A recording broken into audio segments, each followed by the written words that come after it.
Hi, henchmen. Happy almost awful week. Or as the kids call it now, Kino-ween. But anyway, it's almost awful-ween. We got some spooks and some surprises and some scares for you. This is not the awful-ween episode, but it's sort of a preamble to it because we're getting into some very, very scary topics. By the way, for this year, for Halloween, I tried to dress as Mr. Burgers, but I couldn't figure out how to put on the Spider-Man mask wrong. So it doesn't look like it's going to work out. Anyway, we have been cataloging here lately a brand new cryptid, a creature, something so frightening. It's unlike anything you've seen before. This is worse than Bigfoot. This is scarier than La Chupacabra. This is something only known as the couch creature. Now, I know what a lot of you are thinking. The king of the couch creatures, of course, is a fella by the name of Mersh. They're cyberbullying me to death. Mersh, of course, lived on his boyfriend's couch for like 10 years. Royce and Mersh Lopez, Mr. and Mrs. He lived on that couch until he wore that thing out. Royce literally lives in a town that's named after couches. It's called Davenport. And Mersh is the queen of couches. I get it. So we're going to have an entire Mersh segment here for you coming up in just a bit. We will, live on the program tonight, do a world first in podcasting. We will contact a psychic, and we are going to get her to contact Mersh's dead ghost hunting sister.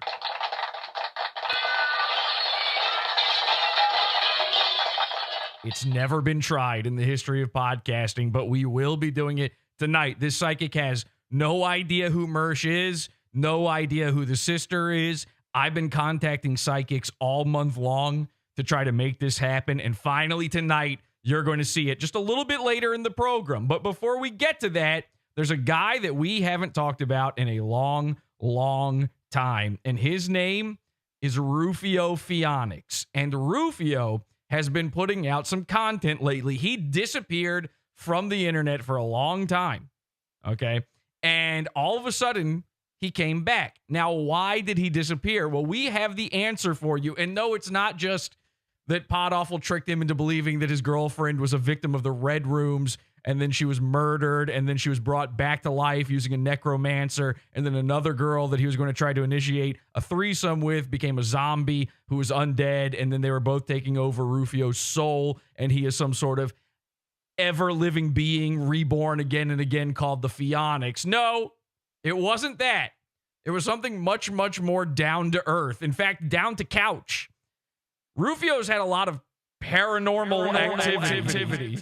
And I don't mean Chris Hansen style. I don't mean Predator stuff. He's had some legitimate paranormal activity going on in this behind the scenes. And when I say behind the scenes, I mean literally behind the scenes, like in the background of his videos. Take a look. Rufio put out this video just recently. It's called Calling Out Top G for use of LeVay's list of duck-billed platitudes.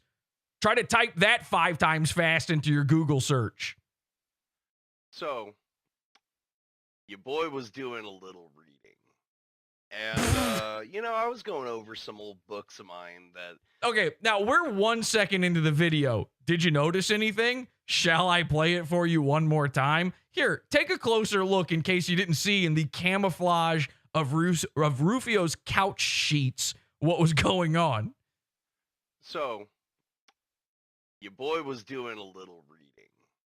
And, I was going over some old books. It looks like your boy's doing a little picking, a little bit of gold diving, a little bit of hunting.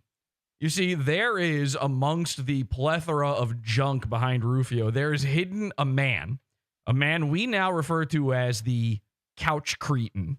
And Couch Cretin, I guess, decided that the perfect time to start digging inside his ass would be in the middle of Rufio's big intro to his video. Now remember, Rufio disappeared from YouTube for a year, maybe longer at this point. I don't even remember. And when he finally came back, every single time he reappeared, there was a brand new, bizarre creature hanging around, lurking in the background. And one of those creatures was a lady. And that lady is the reason that Rufio disappeared. We're going to go over it tonight. This is Podawful.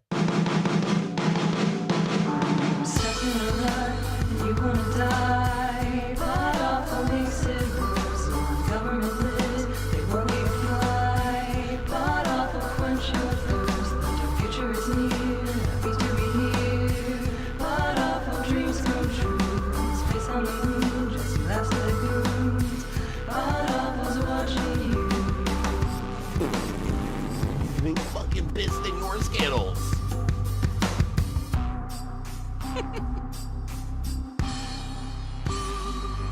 I don't want to feel all the awful. You are awful to me. Welcome, everybody. This is Podawful. Yes! You know I'm autistic, right?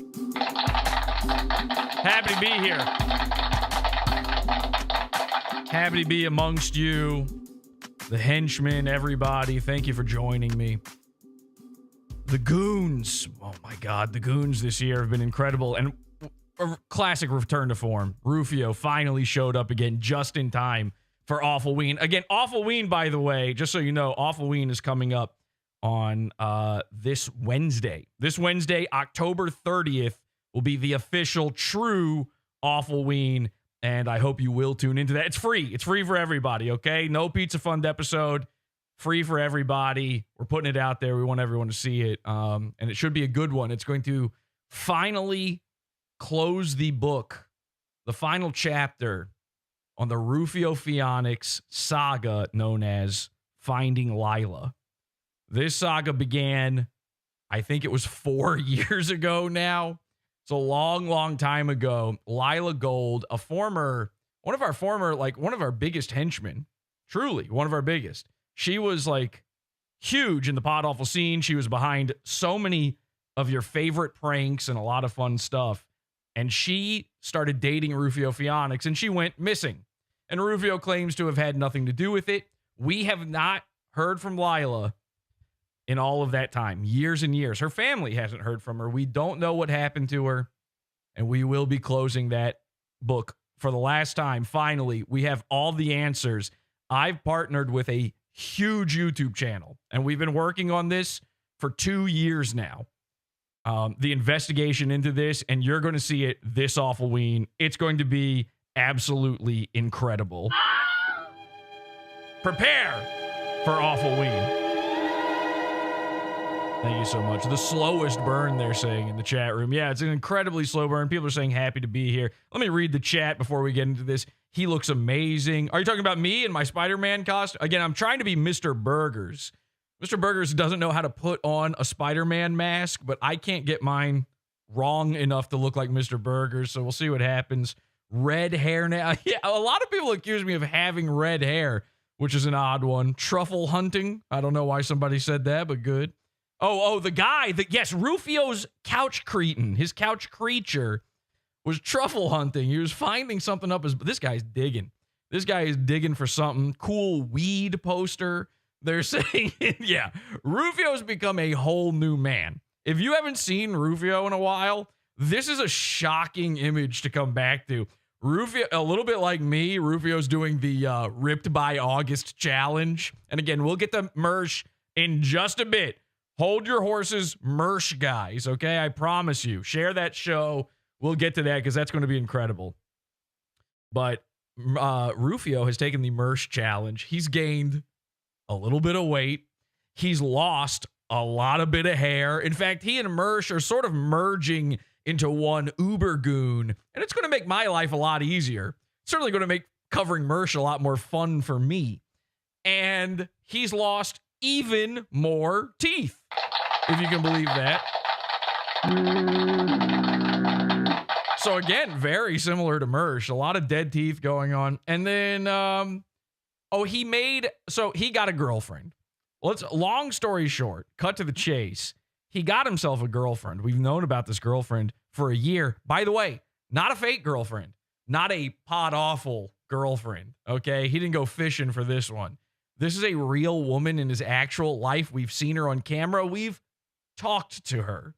And this woman set Rufio straight. Now, when I say set him straight, I mean she kept him off the internet and stopped him from catfishing himself for the past year and a half or so. But she did, of course, also bleach his hair to be this beautiful, horrific orange color. You think my hair looks red? Rufio did this bizarre, he's doing treatments now. He's trying to get his hair back. He's going massively bald. He's got a skin yarmulke going on, a flesh yarmulke going on in the background here. And so his first move was to try to bleach his hair to match, which is crazy. I mean, at that point, just be a bald guy. If your hair color is matching the skin tone of your flesh, then you are essentially saying, hey, look how high up my head is. So why not just shave it at that point? I don't know. That didn't work out, of course. It did not blend in enough. And then suddenly his roots started growing in, and it did not look good. It was basically became a drop shadow. The second his roots came back, it looked like his scalp was floating above his hair, which was an interesting look. So then his girlfriend starts concocting potions for him. Again, this is sort of a spooky episode. A little bit of the witchcraft started taking place. They started mixing together vinegar and onions and other household items they could just find inside a pantry or under the sink. I assume probably sesame seed oil or whatever else Rufio puts in his, pre-packed ramen that he thinks makes him more Japanese. And he starts rubbing that on his head. Maybe we've got that video. We'll check out that video in just a bit. We're going to go deep in to the creature. This is one of our many couch creatures tonight, known as Couch Girl. So we have Couch Cretin, we have Couch Girl, we have a host of these bizarre, a bevy of bizarre, mutilated creatures wandering around in Rufio's background, and Mersh, and another surprise cryptid for you at the end of this episode. Let's take a look what's going on with Rufio. Now, Rufio, this is shocking. I had no idea. Apparently, at some point, I mean, this makes total sense. But apparently at some point during all of this, Rufio decided he's an Andrew Tate guy. And the only question I'm left with is, how did that not happen a million times sooner? So are you excited? Because get excited. This is Podawful. We're doing it. I got excited. Very excited to see all of this. Rufio's back, baby. And the head is bald, not haired. Let's take a look. So Rufio has this bizarre tendency where he will have guests over and he decides, hey, time for another thought log. And the strangest part of all this, you got to remember, Rufio lives in the gooniest place on earth, Maine, USA. Apparently, all of the people of Maine, it is not even bizarre to them to be on video while a guy is recording some sort of vlog. You know, in a normal human world, a guy starts telling, all of his inner thoughts about what a lady's pussy should be like, according to him, the guy paying for it. And you tend to steer clear of the video. In Rufio's world, not only do you stay on camera, but you dig inside your butthole and get naked. Let's take a look. That most people probably don't have, that would probably be of some further use when debating with rich billionaires that probably sold their soul. All right, so I'm going to call out Andrew Tate on something he's been using notoriously for a while, and it's his quote. I'm going to quote Andrew Tate here for a minute here. Yeah. What is it? The rich get richer and the poor get poorer. Thank God he wrote that down, because he easily could have messed that up. Now, of course, I can't focus on fucking anything that he's saying during this whole thing. Hang on a second. Oh, wait. What? Wait, does that not work on here? Okay, no problem. I was going to put this on the big screen so you could see it here, but apparently that doesn't work. We'll just keep it like this. This is fine. Anyway, I can't focus on anything that Rufio is saying, because all I'm thinking about now is that guy who was picking in his butt earlier. Now, you might have known, listen, you'd have to really, really keep up with Rufio to realize this at all. But Rufio's place, despite the way it looks right here, is actually much, much cleaner than it used to be. And it's because he's got a woman in his life. Now, I heard through the grapevine that the woman had finally left Rufio. So lo and behold, I'm incredibly shocked when the next thing that happens in this video happens. Check this out. He said this a bunch of times, and it got me thinking, because I'm like, hold on. I came from a wealthy family, but I'm not getting richer. So wait, hold on. What's happening here? So I remember looking. I have to know what Rufio's threshold for wealth is. Is it having a job? Back into this book, The Devil's Notebook by Anton Zander LaVey. And in this book, on page 18 and 19, there's a list of duck-billed platitudes. In other words, weak retorts. One of which is the rich get richer and the poor get poorer. The rich do get richer, but the poor, having little or nothing to lose, can only get richer if diligence will not work. Okay, now we're getting our first peek at the guy in the background. He's really rolled over. He had his hoodie up before. And take a look. It appears to be one of the guys that works for Sam Hyde, you know, one of those wiggers. I think he's one of them. Charity will. God, I love that because, like, just think for a minute. What if Andrew Tate Look out behind you, Rufio. There's a member of the Crips, and he's coming for you. gave all his money? What if Elon Musk gave all, at least... Yep, and ladies and gentlemen, it's time to take off your shirts at home, if you got them. Now, keep in mind, the equivalent of this is if instead of behind me, I was playing this video on screen, I just had this guy actually in the room with me. Think of how terrified you would be. Think of how horrific a situation. You would be screaming. It would be like black people at the movie theater. You'd be standing up in front of your computer going, Jesse, behind you, look out! Ah! And I'm just acting like it's totally normal. It's that scene in a horror movie when you can see the killer coming out of the shadows. No. This guy starts taking off his shirt, and you're like, uh-oh, Rufio. Now, is this your boyfriend? Like, I mean, this is such a bizarre thing. Rufio has been known throughout the years to be such a nice guy that he opens up his couch to any homeless vagrant that needs a place to stay. It seems like a nice thing until you remember that Rufio doesn't have a job, he's renting this place, which means his parents and you, the taxpayer, are renting this place. This has just become a flop house for vagrants. And this is a multi-unit building he's in. There are downstairs neighbors that probably don't want these vagabonds wandering in and fro. Speaking of fro, here's Rufio's couch cretin. Now, couch cretin appears to be, and I have to describe this for the audio people out there. There's people who just listen to the podcast version, of course, just so you get a good idea of what's going on here. This is in no way racist. It's just a descriptor. You know what black people look like? And then you also know what like a Hispanic loafer looks like. And then you know what like just a wigger looks like. Yeah, he's all of them. Somehow they all came together and decided to create the perfect storm of guy who lives on a couch.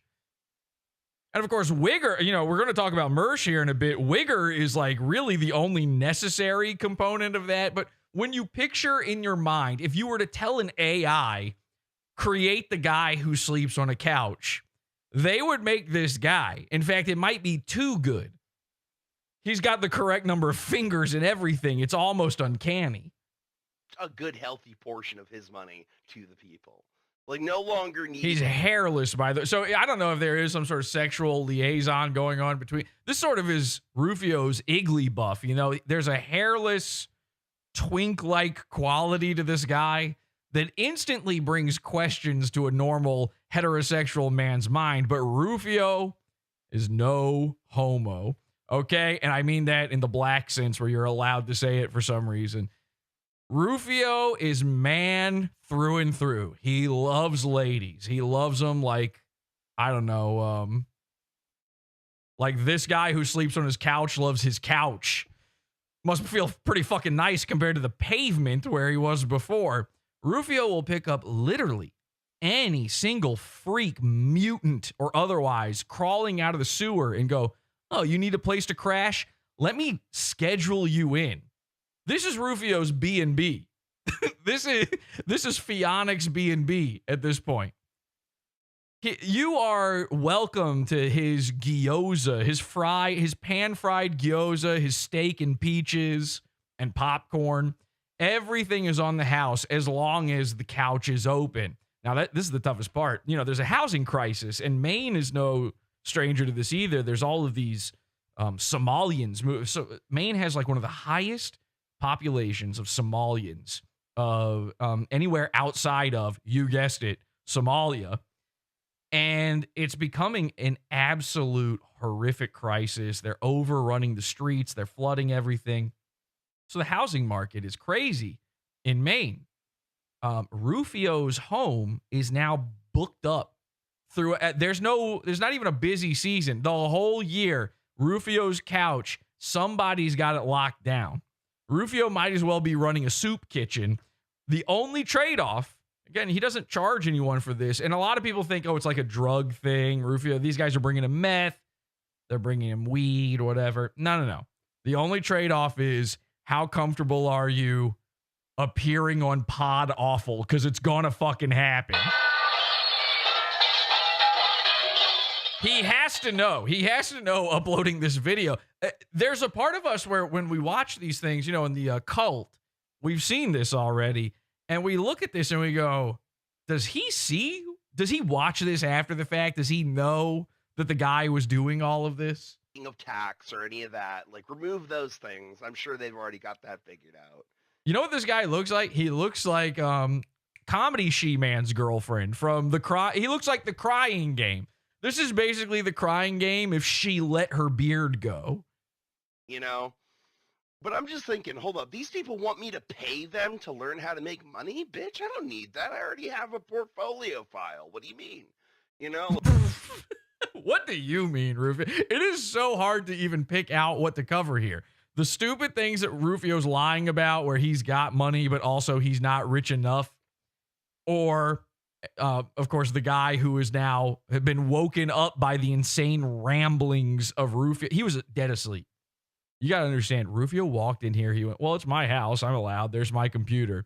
He just fired this thing up. This guy was dead asleep. He's waking up to this. He didn't know that he'd done a little tapeworm search at the top of the video. He didn't know this was rolling. Now that he's with it, he's waking up. He's searching. He's like, where's the weed? Where's my pipe? Like, but... He's checking his phone. What, do you have like a big meeting coming up at some point? Oh, he's applying to be a librarian, I'm sure. Another one that really sat in with me was this other one. What is it? All the world loves a lover. Now, to some extent, that might be true. But sure, bosses hate lovers because they can't keep their minds on their work. The loveless hate lovers because they are envious or jealous of the lovers. Even lovers have little patience with other lovers. They consider another... Well, somebody, for the love of God, start drawing the couch creature like one of your French girls. Choice of love, an object... I'm not sure I'm allowed to... There's almost too much breast tissue happening on this guy that I'm not sure I'm allowed to even have this on YouTube. I don't know how Rufio's video has survived this long. Inferior to their own. Okay. Now, are you zeroing in what I'm zeroing in on? There is a stack of Domino's pizza boxes over at Couch Creature's feet there. And it's really crazy. I mean, 1, 2, 3. There's 4 visible pizza boxes. So Rufio and this guy are having pizza parties together. And I don't know, maybe it's because they're, getting prepared to canvass for Kamala Harris or something. Probably a lot of pizza parties going on right now in Washington, if I had to guess. But the pizza's not done. You think I have a pizza fund? Wait until you see this. Damn. I should have just been reading these books when it came down to half of the people's fucking, agenda or argument or referendum or... Ladies and gentlemen, couch girl. Couch cretin, meet couch girl. You live together now, apparently. So this woman supposedly left Rufio. We got to figure out the entire story behind this because it is insane. And of course, what's she walking in with? A pizza box. But here's the psycho part. All right? Here's the part that only I would even care about. It's not a Domino's pizza box, which means this is not the same pizza from the pizza party from before. They're doing pizza every day. They're sampling. They're trying out new things, seeing where it goes when it comes to pizza. And this girl, when she first walked in, let's roll this back. She has been dealing with Rufio's thought logs for long enough now that she shouldn't be shocked by this, but she still is. Look at this. Damn. I should have just been reading these books. Look at her. She stops dead in her tracks here for just a slight moment. Just the tiniest little moment. Damn.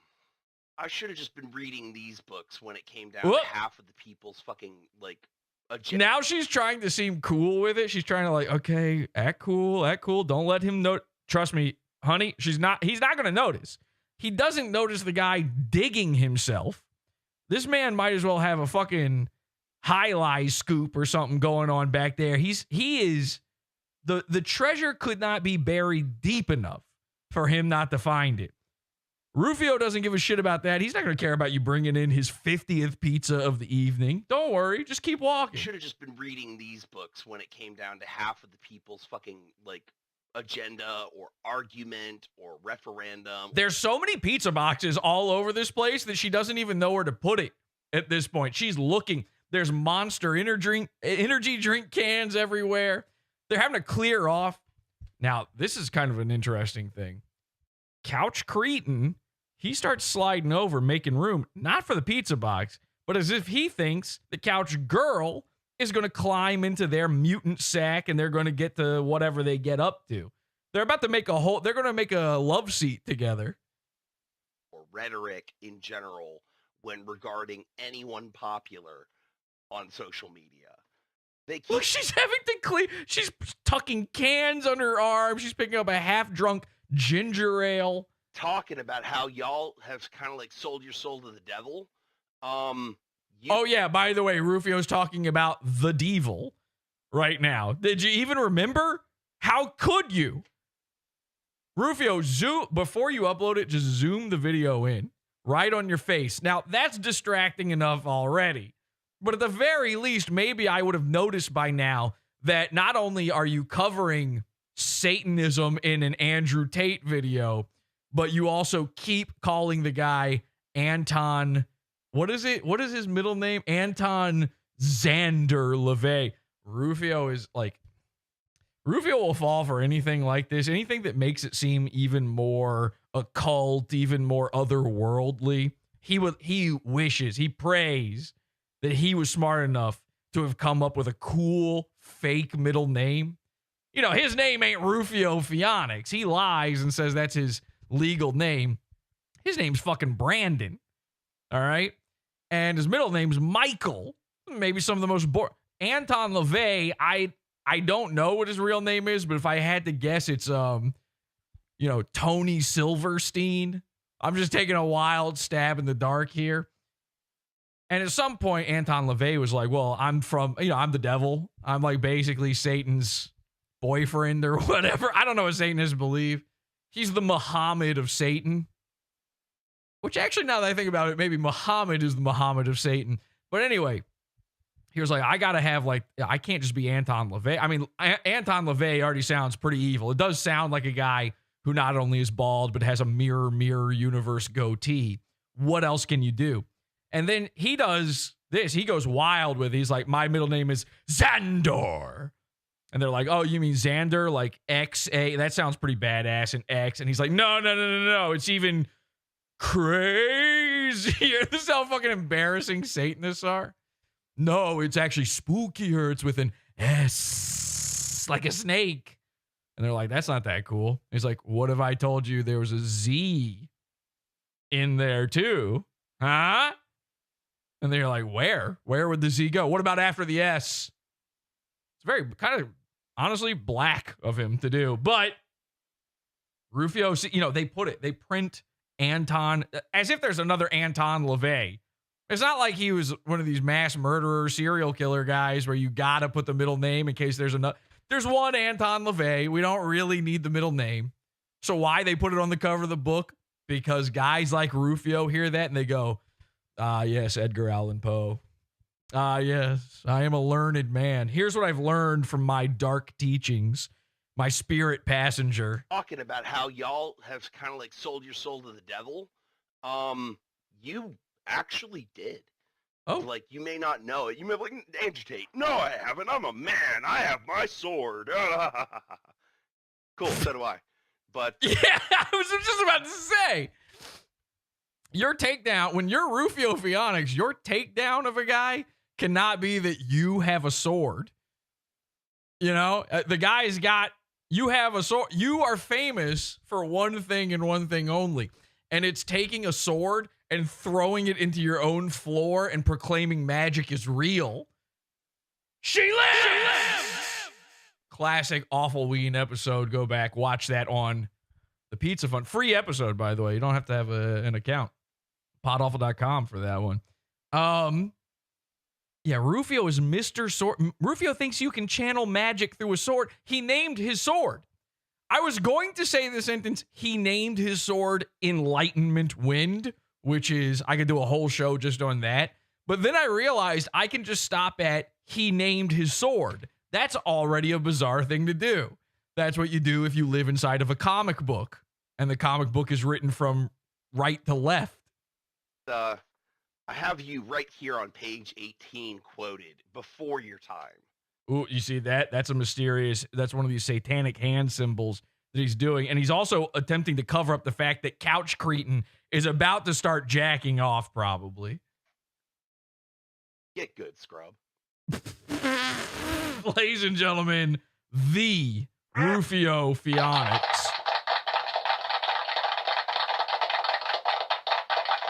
That's just a tiny little intro to Couch Cretin. There's so much more Couch Cretin going on. Now, here's an odd thing. I told you already that I'm pretty sure Rufio's girlfriend, Couch Girl, broke up with him. And then all of a sudden, she started appearing in his videos again. Okay? And then new creatures start showing up in his videos. Let's take a look at this. Here is Rufio. He's been uploading so much music to his account. It's really annoying. What we really want are the thought logs.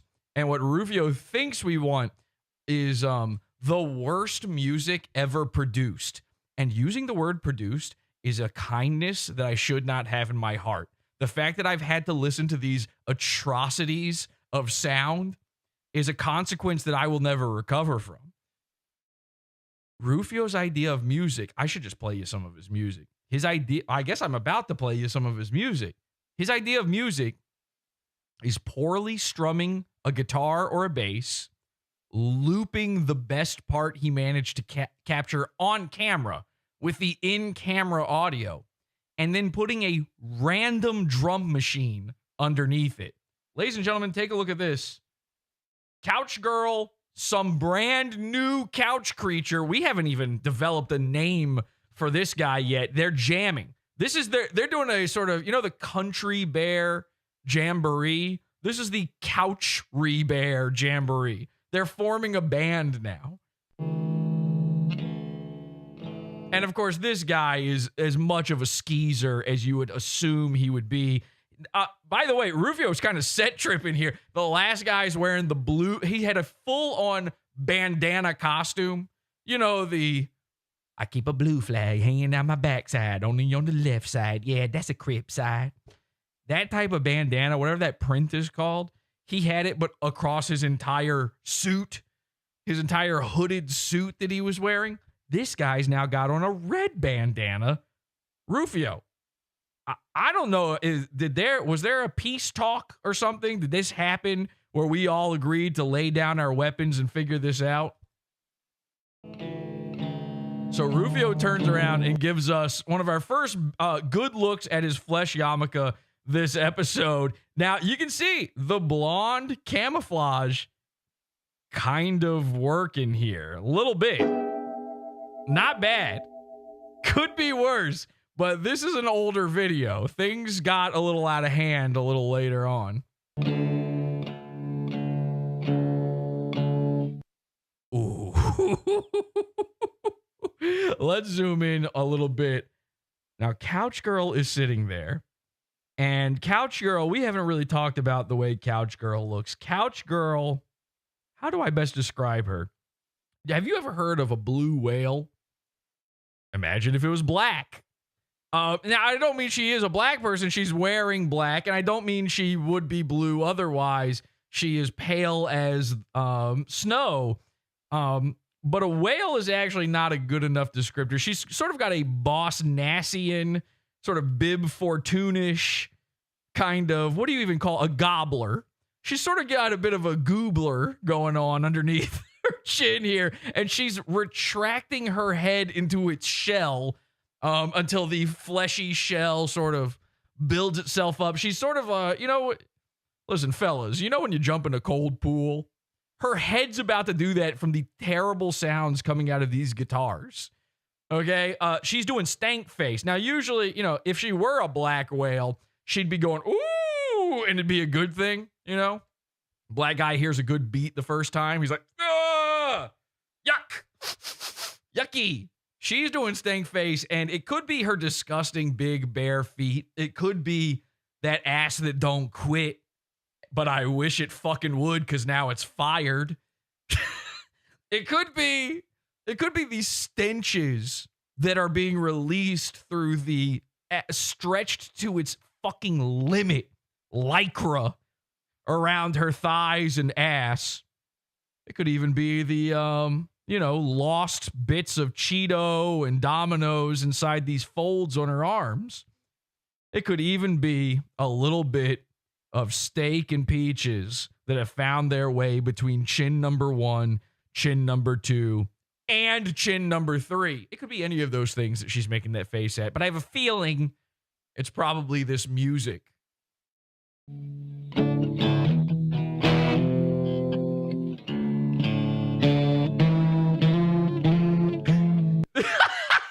So she's got this very skeptical look on her face, and then it becomes a look of absolute agony. She's actually in pain from what she's having to listen to with Skeezer. We're going to call this guy Skeezer, by the way. So it's a couch creature known as Couch Skeezer.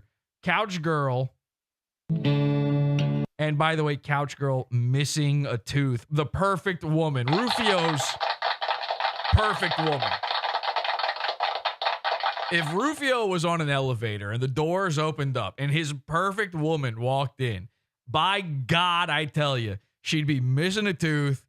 Her neck would be bigger than her chin. Her head would be retracting into it. She'd probably have a fucking cock.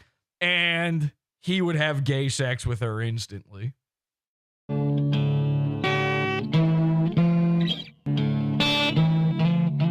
Now she's just straight up laughing at him. Hang on a second.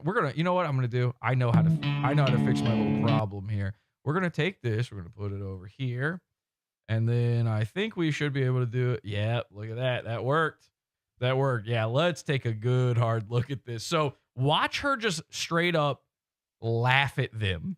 Now, all they're doing is tuning up right now. And it's still enough for her to be like, wow, really? This is what we're doing? He cut it. It was so bad. There was Rufio never edits. And he cut out her just bursting into laughter at whatever sounds he was making.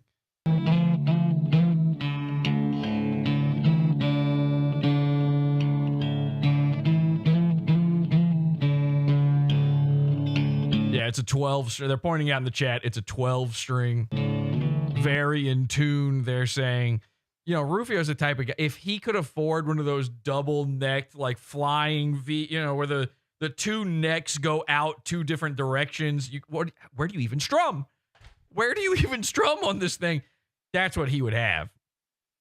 A guy who tells you that he's got human nocturnalism as if it's a superpower, that's the kind of guy who would probably You know, I'm not sure he's ever played a real instrument in his life. I don't know if he's ever gone with the basic route.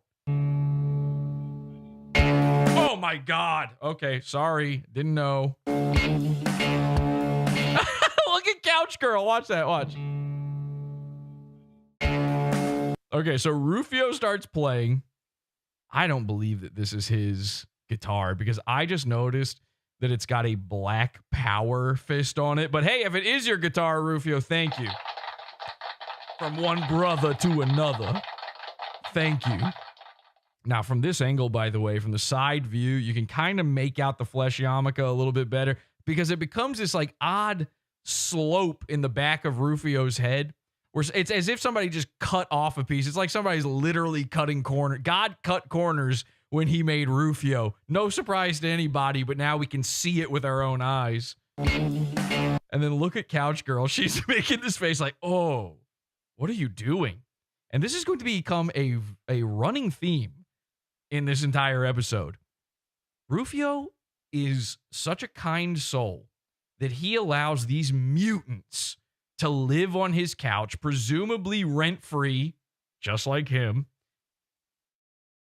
He is so nice, so magnanimous. He opens up not only his heart, but his home to these vile creatures. And they continuously, over and over again, have the absolute nerve to treat Rufio with disrespect in the background of every single video. I'm not talking about just taking your middle finger and going in for a swirly. In the background of every single one of these videos, these people are openly mocking Rufio. For exactly 1 year now, we haven't really covered Rufio at all because he hasn't been on the internet. And somehow, in that absence, Rufio managed to not only find one real-life Podawful to make fun of him, his own girlfriend, but he's managed to let in 1 million of them. Podawful now exists in the minds of these Mennonites who are taking up residence at Rufio's home.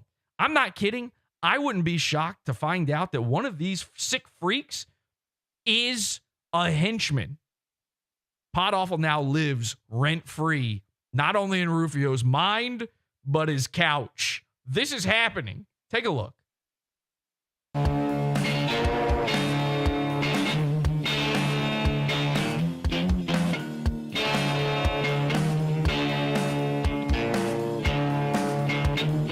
Just to be clear, I feel like this has to be cleared up. They're not listening to this drum. This drum track is applied after the fact. Okay. And I know you're thinking like, oh, he's off beat. Well, yeah, but there never could have been there was no beat when he did it, and he has no rhythm. So you got to kind of cut him a little bit of slack, you know? It'd be hard for you to stay on beat too if there was no beat and it was applied after the fact and it was just dropped on the timeline with no thought.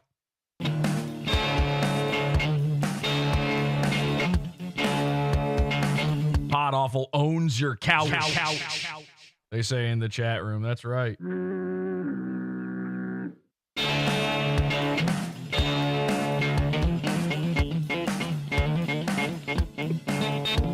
By the way, I mean, you know, as bad as this is, and as much as I'm going to make fun, like anybody who listens to Tool, this is the same thing. As far as I know, this is set to the Fibonacci sequence, and you can't convince me otherwise, to be honest. Because how do you set music to a spiral you draw on your notebook while thinking that you're a Mr. Intelligence? It's never been explained. You know, as many times as these people say that these guys are, you know, mathematical geniuses creating this music, I've never had anybody tell me how music lines up with a golden ratio at all. Oh, because the beats and no, that's not how, that doesn't, when I'm listening to it, my head's not going, whoa, whoa, whoa, whoa, whoa. So for all I know, Rufio's got something figured out here.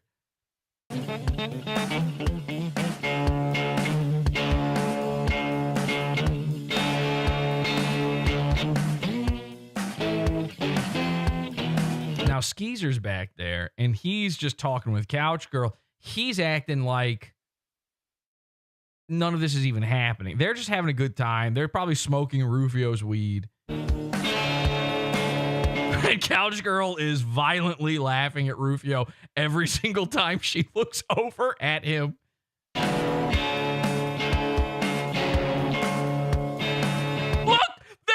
You can't do this to the man. You can't do this to the man. They're literally pointing and laughing at him. Wait, what happened? Where'd it go? That was weird. Oh my God, we've lost our place. Okay, well, I just got to find the part where she literally sits up and points and laughs at him and looks over at Skeezer and goes, "Can you believe this? Can you believe this idiot? I'm dating him." Look at this. Look. She's going, "See, he's recording. Can you believe it? He's fucking recording this right now. No, not us. Don't worry. Not us. He thinks that he's playing well. I'm not kidding." This is what they're doing. They're sitting on the couch. They're going, "I'm not kidding. He's going to just drop a random drum track over this." Yes. Go subscribe to him on YouTube. You will never believe. Have you heard of Podawful? You have? You're from the Discord too?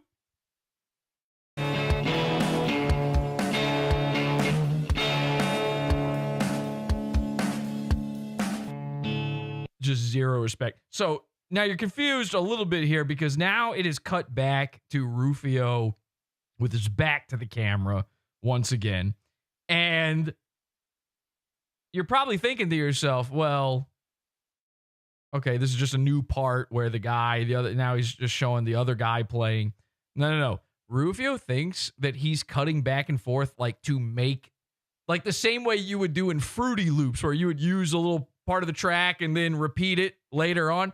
That's what he's doing. We're rewatching footage now. Okay, he's going to cut back and forth and make a song out of this.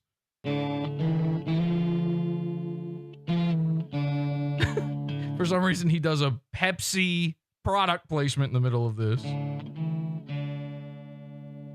Oh, and then I notice something. Rufio turns around and gives one of the most evil looks I've ever seen to camera. Well, I think you're going to be very happy knowing you don't have to worry about me like shitting my pants. He looks dead at us. It's as if he knows.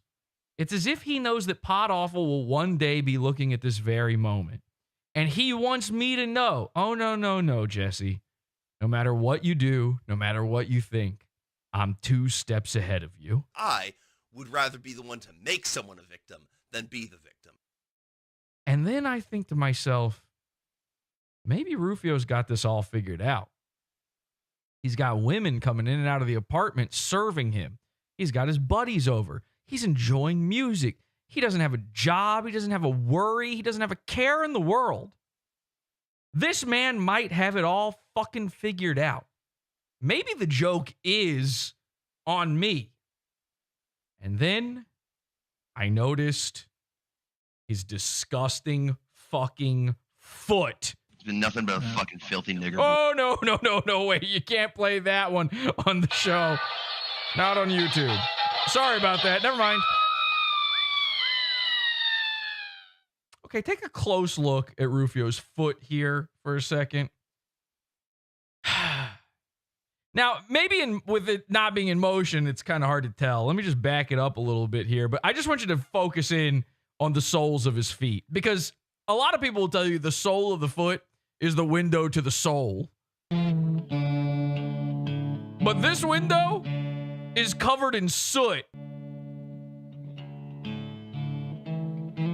He has pads. It's like a dog's foot. I might as well be seeing a dew claw hanging out the back of this thing. It is a layer of caked on filth so thick that Rufio no longer requires shoes. He's true Shabudin. He's Ninja Shaputin or whatever that fucking word. He's a Ronin. He's a traveling man. He wanders around. You know, those guys wore those fucking clunky wooden stupid sandals where there's 2 little Lincoln logs across the bottom for some reason. I don't know why. And that probably made their feet pretty rough. Rufio has a foot like a brick.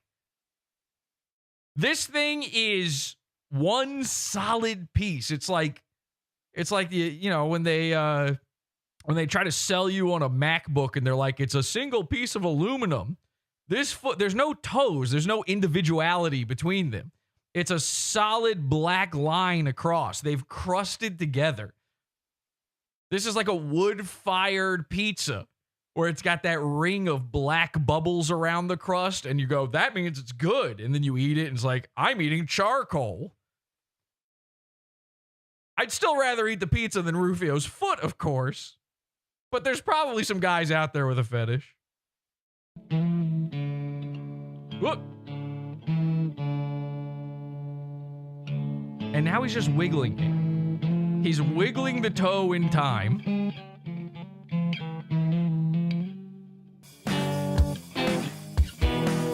And then I remember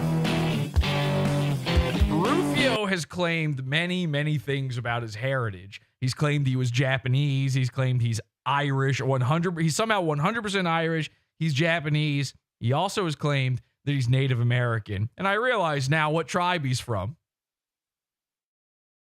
The Sioux.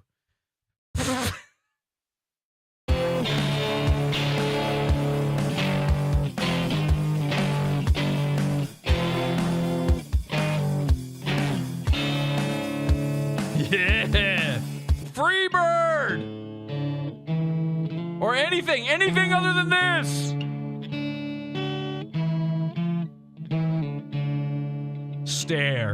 Stare deep into the foot. Know the foot.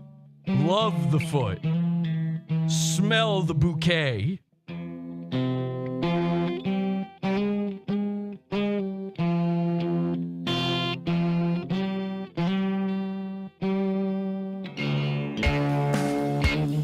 Yeah.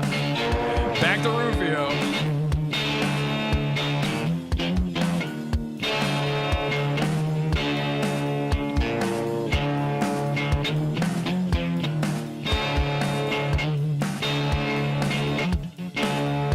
It's got a real great beat you can dance to.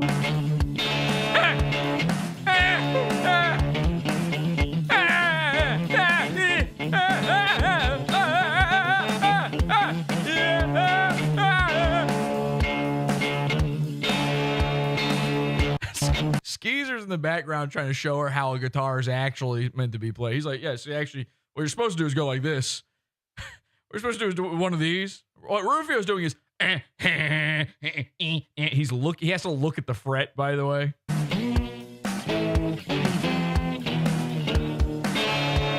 And then she laughs. He just explains to her how a guitar works. She goes to check in on Rufio, and she does a giggle when she sees what's actually going on.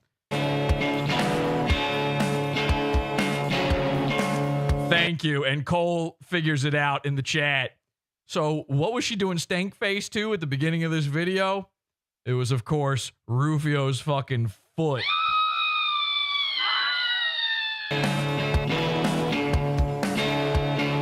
Play us out, Rufio.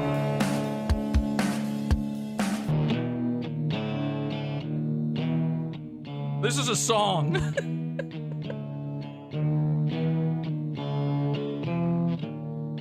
Rufio is sort of a young Phil Spector.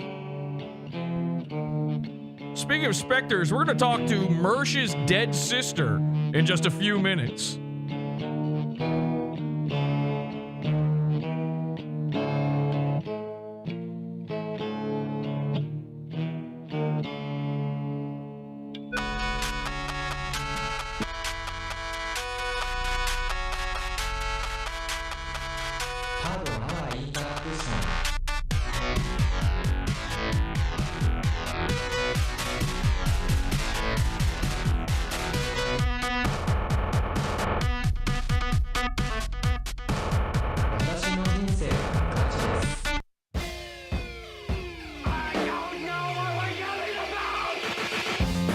Support the show. Join the Pizza Fund. Podawful.pizza. Pizza.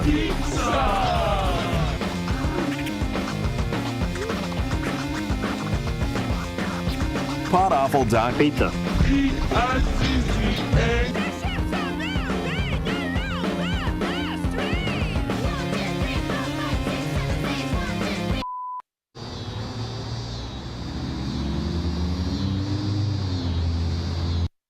Okay.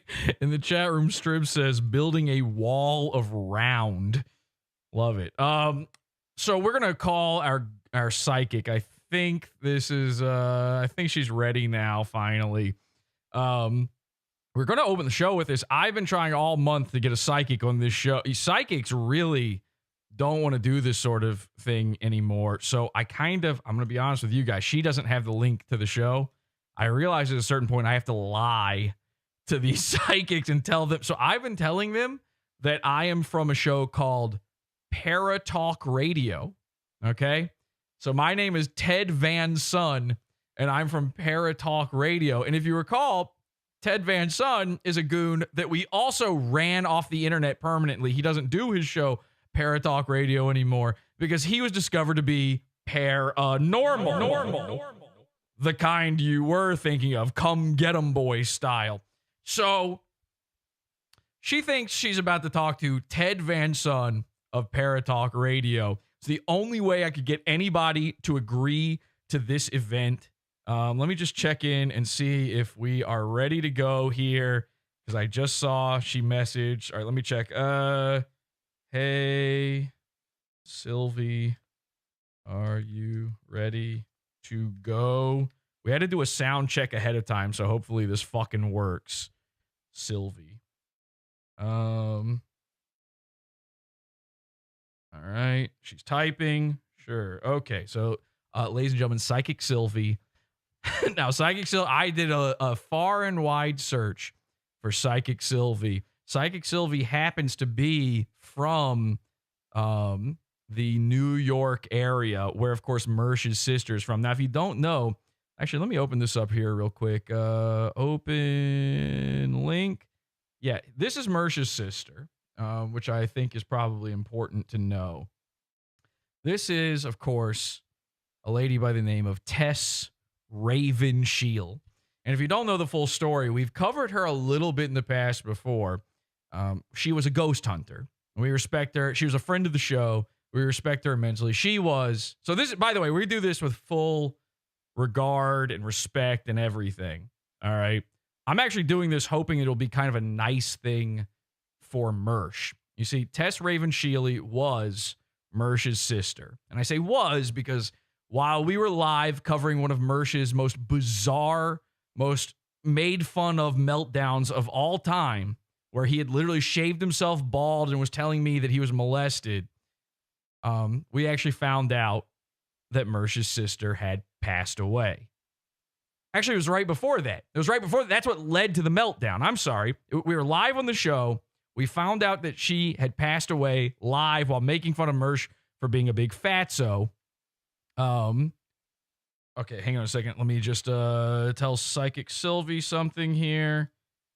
Oh, she doesn't know how that works. I will call you. Don't worry. Just 1 second. Setting it up.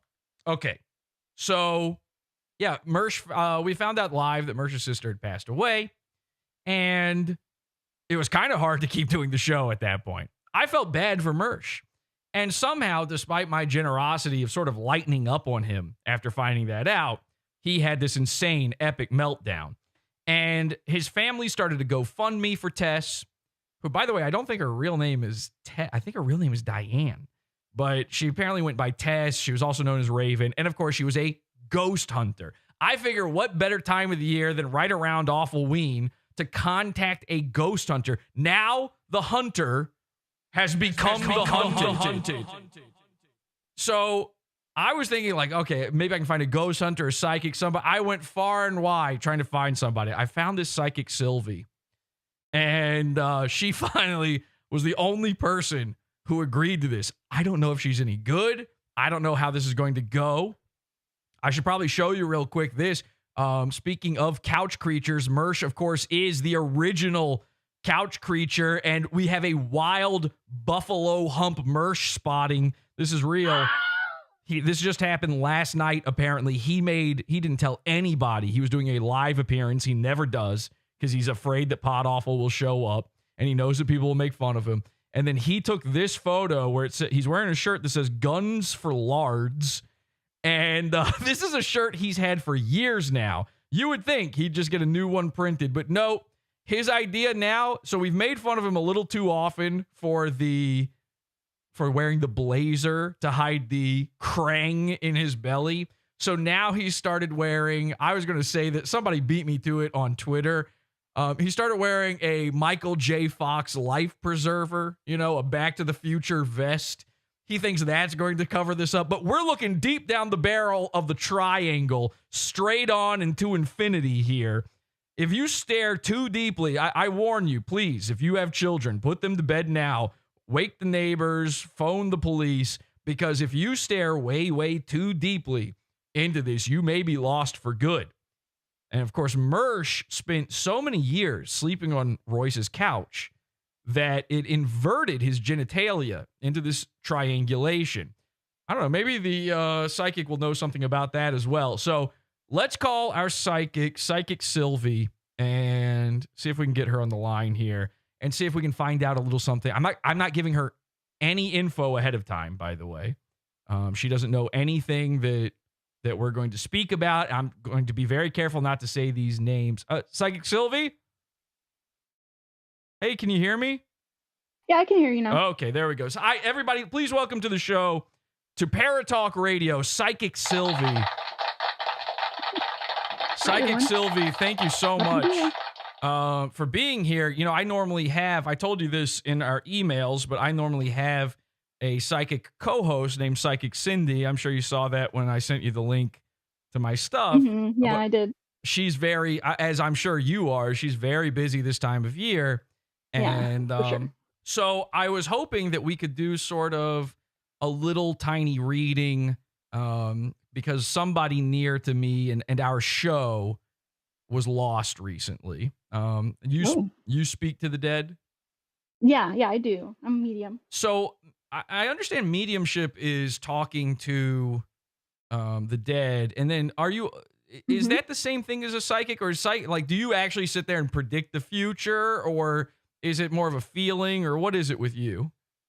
You gather it's about being in touch with the energy, of what's going on around, like the situation or whatever you're asking about. And, you just feel the energy and get your downloads from the ether, kind of you just kind of get answers. They just pop in your head sometimes. Okay. So are you feeling anything now? Do we have to do anything to sort of get into this? Because I was hoping, I don't want the listeners or the viewers to think that this was pre-set up. So I was hoping to not have to give you too much info to go into this. What do you need from me? No, I prefer not to get any info because I think it works better that way, especially to confirm, and you don't have to tell me if I'm correct, but yeah, I don't mind I don't mind confirming anything. Okay, so okay, yeah. Okay. So yeah, just to give you the basics, if if you need to know, just to reach out into the sort of the ether, as you said it. I'm gonna need a moment, just a little moment to clear my mind. Okay, so who we're trying to connect to here is the sister of someone close to the show. Okay.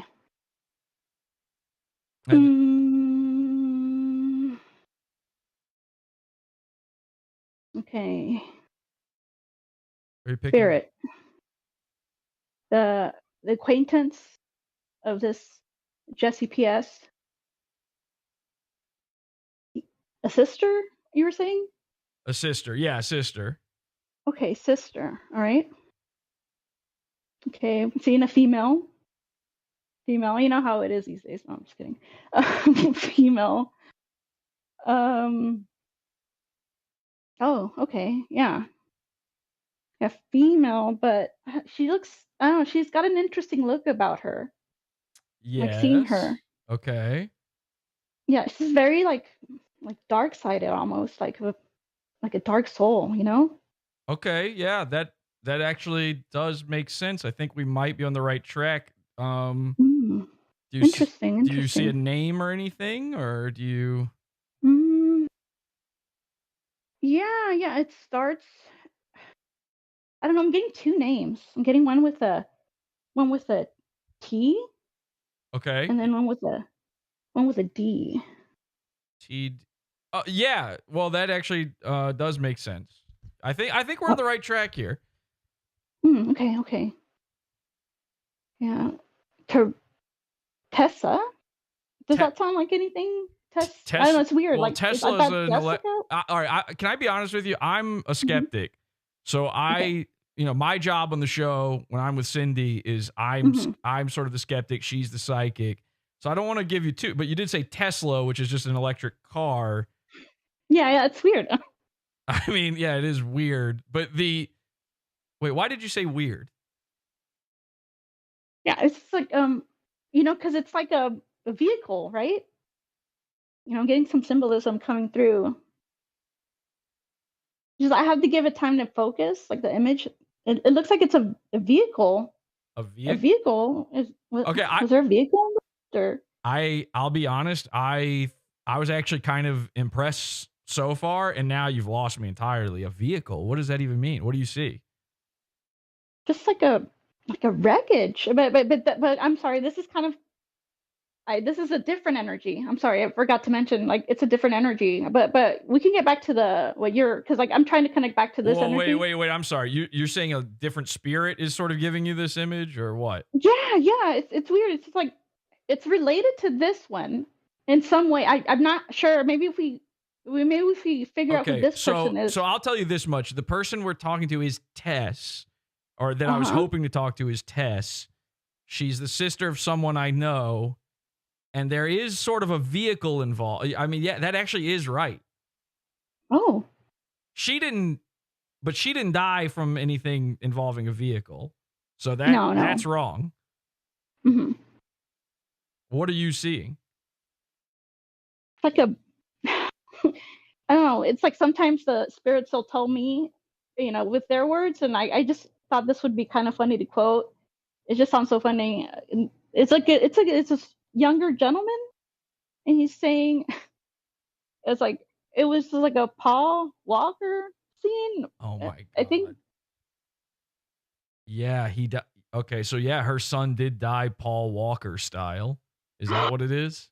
yes, that's it's actually funny, but Well, it's not I funny. didn't want to be disrespectful. I just don't. Well, I don't find that funny at all. But her son did crash and die. Yeah. Oh, okay. So you've Well, actually you're in contact with her son as well, because he crashed his car and obliterated. He burned up, and then she passed after him. yeah, they've been kind of yelling over top of each other, sort of. It just seems like that energy, that frantic, very disorienting energy. Wow. Very chaotic, very chaotic. They're so tortured. It seems like. Why? Well, what makes them seem so tortured? Do they say anything? It's just like so much hatred and anger, and No, she loved her. I'm not going to let that stand. She loved her son. I don't, as much as I well, all right, I'll just say this. The guy that we're doing this for, he and I don't get along so well, but even I won't stand for that. She absolutely got along with it. No. Well, no, like the spirits are not mad at each other. They're mad at me. Oh, Or rather, they're trying to tell me that I need to say something. okay. It's interesting. It's like their anger is directed outwards at us and not within each other. How angry at us? Angry at us for what? It's like they can't rest. Something happened. Like it's connected to the woman's death. I'm hearing. Okay. Yeah, actually it's kind of, I mean, I'll be honest with you, it's kind of a mystery. Nobody's quite, some people are saying that it might have been suicide, but then other people say it wasn't. I think her family says it wasn't. So I don't actually know how she died, but I don't see how I would be involved. Was she sick by any chance, or? I don't know. Why? I don't know. I'm seeing hospital bills. Something with hospital bills it kind of exacerbated things. They're saying that there was just not enough money, and like a decision had to be made based on this. Sorry, this one's not a hit for me. I'm sorry. I don't know. The money, I mean, her brother doesn't really make a lot of money, but that's about it. Let me see. Okay, they're showing me a number. A number? Okay. Yes, it's a 3. What's that usually? about? 3? I don't know. No. I'm thinking maybe it's 4, like 4, some maybe. numerology or something. What does 3 mean? Like, I don't what's know. about?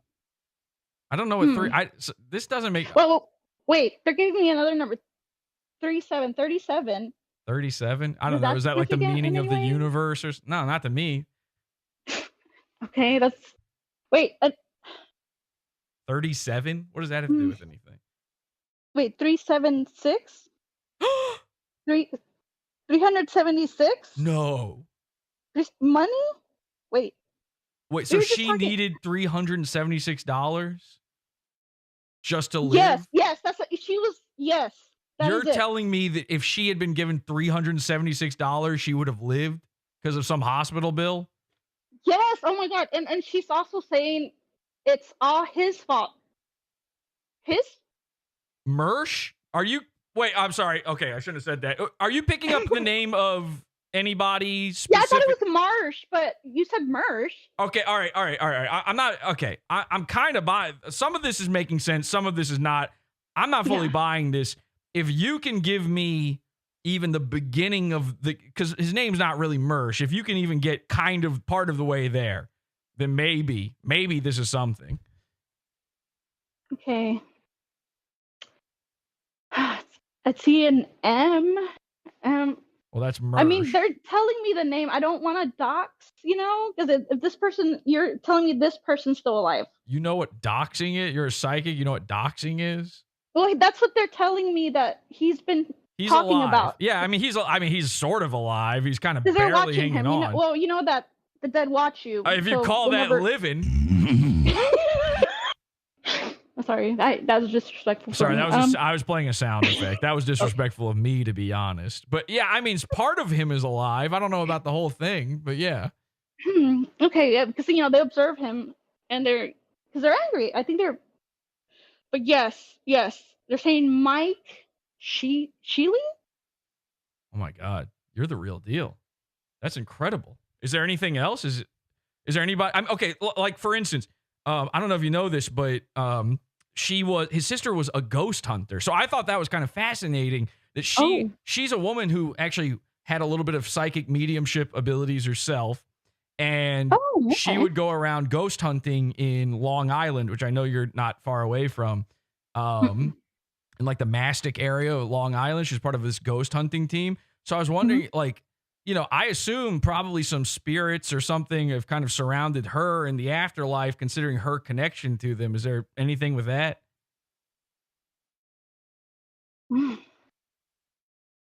Yeah. She's very connected to witchcraft.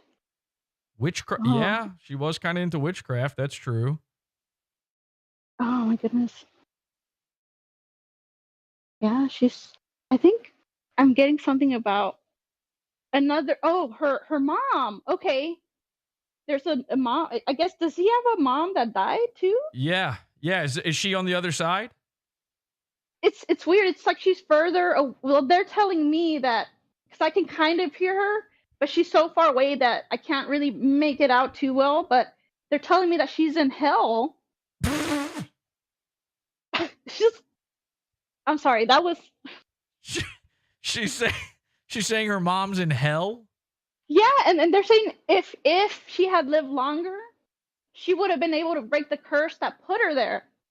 Oh, there's a curse now as well? This is getting crazy.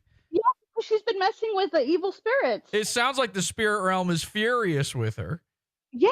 Are there any other spirits? Oh, well, what about Mersh's dad? His dad's dead too. Is he over there?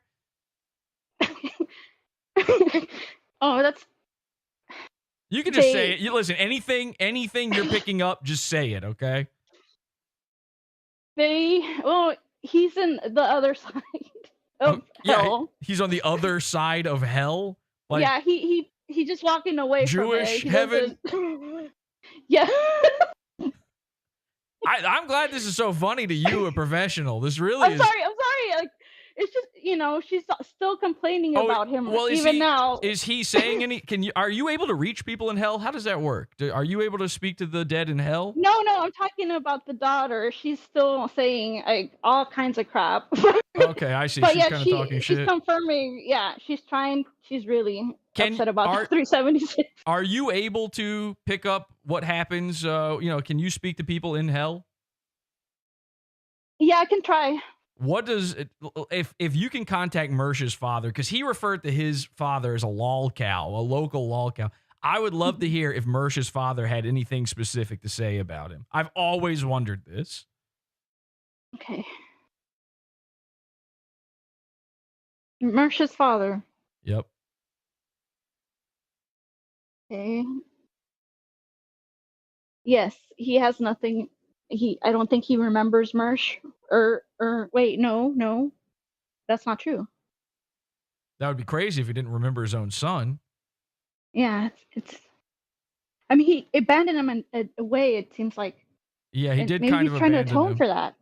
He did kind of abandon him. What about, is there anything to do, like, okay, so I'm not trying to lead you too much here, but, Mersh did recently do this whole stream about an event that happened in his life, and we're kind of torn on whether or not this happened.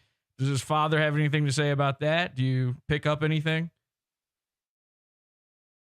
He says he's sorry, something like that. He's sorry? Yeah, something like that. For... Like he's just apologizing. For... I'm sorry, I'm not trying to be disrespectful, but it just seems like he's being molested. Is that what? Oh my God. Okay, I guess it's true then. I'm sorry, it's just such a heavy subject. I got to be honest. I was a skeptic going into this, but all of this is lining up. All of this is making sense. The only, are you able to talk to dead teeth? It's so funny you say that. I mean, I was seeing, when I was trying to connect to this energy, I did see that imagery come through of teeth, of kind of gray, almost dead teeth. Are they in hell, or did they get to go to heaven because they escaped Mersh? Oh. I guess you don't go to. I guess you don't go to heaven if you commit suicide. So, yeah. Okay. Well, I guess I've only got one final question for you then. I've always wondered this. Like, now that I know that teeth are in heaven, and you can speak to all these other people. Mersh's you contacted. You apparently heard from Mersh's nephew. Mersh's nephew actually killed his best friend in the Paul Walker style car crash that he died in. Are you able to get anything off of his best friend? I don't know the guy's name, but yeah, I mean, yeah, I do see somebody there with the other spirit that I was talking about with the I can accident, confirm. I can confirm if you've got the right guy. Does he look like a burning, chattering skeleton, like a blackened, so like sort of like the crypt keeper on fire? An urban sort of looking. Yeah, probably. Yeah. Okay. Yes. And he is screaming. He's definitely upset that he's having to be around here for this. Like, he didn't even need to perish. He's saying. Okay. Well, I mean, I'm dressing it up. I'm so sorry, but yeah, he's definitely upset, and he is burning. Okay. So this is he keeps getting roped into these things. I think it's it's a different thing. Amazing. I mean, honestly, I'm now a believer. Well, Psychic Sylvia, is there anything else? Oh, wait. It's funny you mentioned teeth before, because I'm getting something, and I didn't think this was possible. Honestly, it's not even, it's a man-made object, so there's some times where you can get haunted by. You're saying like an object that is a man-made object that like a non-organic sort of thing? Yeah, it just gets infused with all the energy from like its Oh right, its like owners, like psychometry, clairsentience. I've heard about that. I've read about that. Yeah. Okay, sure. What happened? Well, just kidding. It's like it's. I mean, it's funny in a dark way to me because I mean but it's an object, so I feel like I can laugh. Yeah, go ahead. He's also mad at this Mersh. Wait, this This object is so you're contacting a dead object that's mad at Mersh? Yes. Okay, I'm what is sorry. I'm so sorry. It seems absurd, but it's a couch. it? A couch. It's like a very beaten down couch. Yeah. Is it anybody in It's just the particular? energy. Anybody in particular's couch? Yeah, that's the funny thing. It doesn't even belong. It didn't belong to Mersh. Oh no, it belonged wouldn't. to It never does. like Mersh was only sleeping on it. It seemed like, but he didn't actually own it. It looks like he has a very, I don't know. He looks strange, like a kind of like a giant baby, sort of. Yeah, But that's the legs Royce. are very Yep. thin. That's 100% Royce. You nailed it. And I stick Yeah, enough yeah, things that's in my a- butt, I'll make the most money. Yeah, you found it. That's man. So Royce's couch died from Mersh sleeping on it and crushing it. Is that what you're telling me? Yeah, and just all the general abuse that one puts a bed through. Okay, well, Psychic Sylvie, everybody. By the way, Psychic Sylvie, very, very unprofessional. I got to be honest. I can see why you don't have any work this time of year like all the other psychics. Your bedside manner here, laughing about the death of a woman and her child and that child's best friend that he murdered in a car crash. Really kind of beyond the pale. But thank you so much for joining me. Oh, it was. Thank you. Oh, do you have letting me anything? Do you this. have anything you want to plug? No. Not at all. Okay, see ya.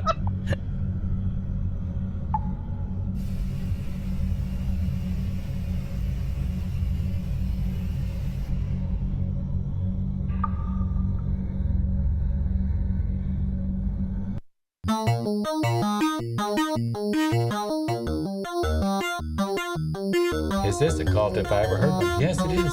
It's a cult. I mean, it's the cult of cult.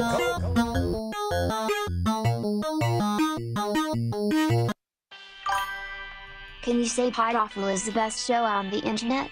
Very Careful Live is the best show on the internet. How about this? Snap to, sit up straight,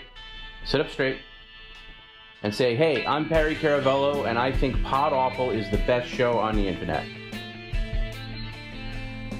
Look, all right, I'll be nice and I'll say I think Podawful is the best show on the internet.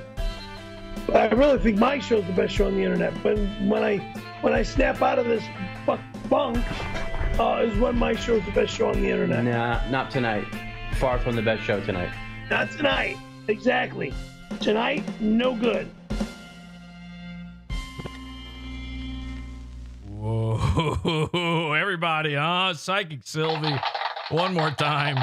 Last minute, I managed to get her for this episode. Let's, speaking of the cult, join the cult, podawful.com/cult. It's our Discord where all this stuff goes down and all the Rufio stuff is where we found it. Let's jump in. Hi, Jesse. Hi, henchman. Let's jump in with the henchman here for just a bit and figure some things out here because this entire Couch Girl saga has been crazy. I can barely keep up with it, what's going on. And we got a lot more videos to play for you here. Hi, everybody. Hello.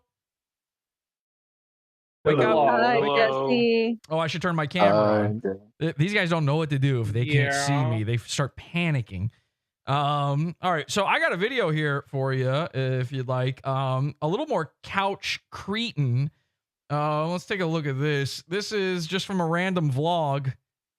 Hey guys, welcome back. I'm Rufio Phoenix of Phoenix Rise Gaming, and I'm kind of taking a turn right now. By the way, every single time we come back to Rufio ever, he's got a brand new name for his YouTube channel. His brand now he's Phoenix Rise Gaming. I'm happy to see him return to the name that we most commonly associate with him, Phoenix. Except for the part where he turn, my friends. Holy shit! Except for the part where he is. Oh my god! I think I just broke this. My head's too big for this Spider-Man thing. That's gonna suck. Anyway, I completely forgot what I was saying. My entire head just expanded for a moment when the turn thing happened. I didn't know what to do. That scared me. Everybody, please stop looking at me for just one moment. Just one moment, everybody. Turn your heads while I think. Okay. It's to turn my head. Okay, please. That's not helping. That's not helping. And Rufio did say he's going through a turn. Yeah. Oh, I remember. Jesus Christ, look at me. I remember, I do hate the fact that he now thinks that his name is Phoenix. Now, of course, Rufio of his own. Oh, this is Velcro. Perfect. Okay, good. Good to know. We can just put this right back. I didn't break anything. Rufio, of course, decided on his own to misspell Phoenix as Pheonix. We didn't choose to call him that. He chose to call himself that. So I don't know why now suddenly he's Phoenix Rise Gaming. I really kind of am upset about that. Anyway, that was the point I was trying to make. I'm going to be doing new live streams. I'm not going to be doing gaming anymore. I'm kind of shifting my direction a bit. But I'm moving back into doing. That's going to be a little odd for Phoenix Rise Gaming. We barely knew ye. Music again and playing guitar. So I might do some jam session concerts. Like it's not going to be anything scripted. It's just whatever I feel like playing for like 30 minutes. They're really concerts. Rufio thinks you script music. And like if you guys want to see that, that's going to be there. Line. Ding dang ding ding ding dang ding ding. That's coming. Also, I'm gonna have a bunch of different mini concerts that are coming out that are gonna be like 10 minutes or less of different stuff I was doing on the guitar previously. I know what you're thinking. Oh, what's going on? This video sucks. Just wait. Gotten a bit bigger lately. I've been eating. Yeah. Same, brother. Yeah.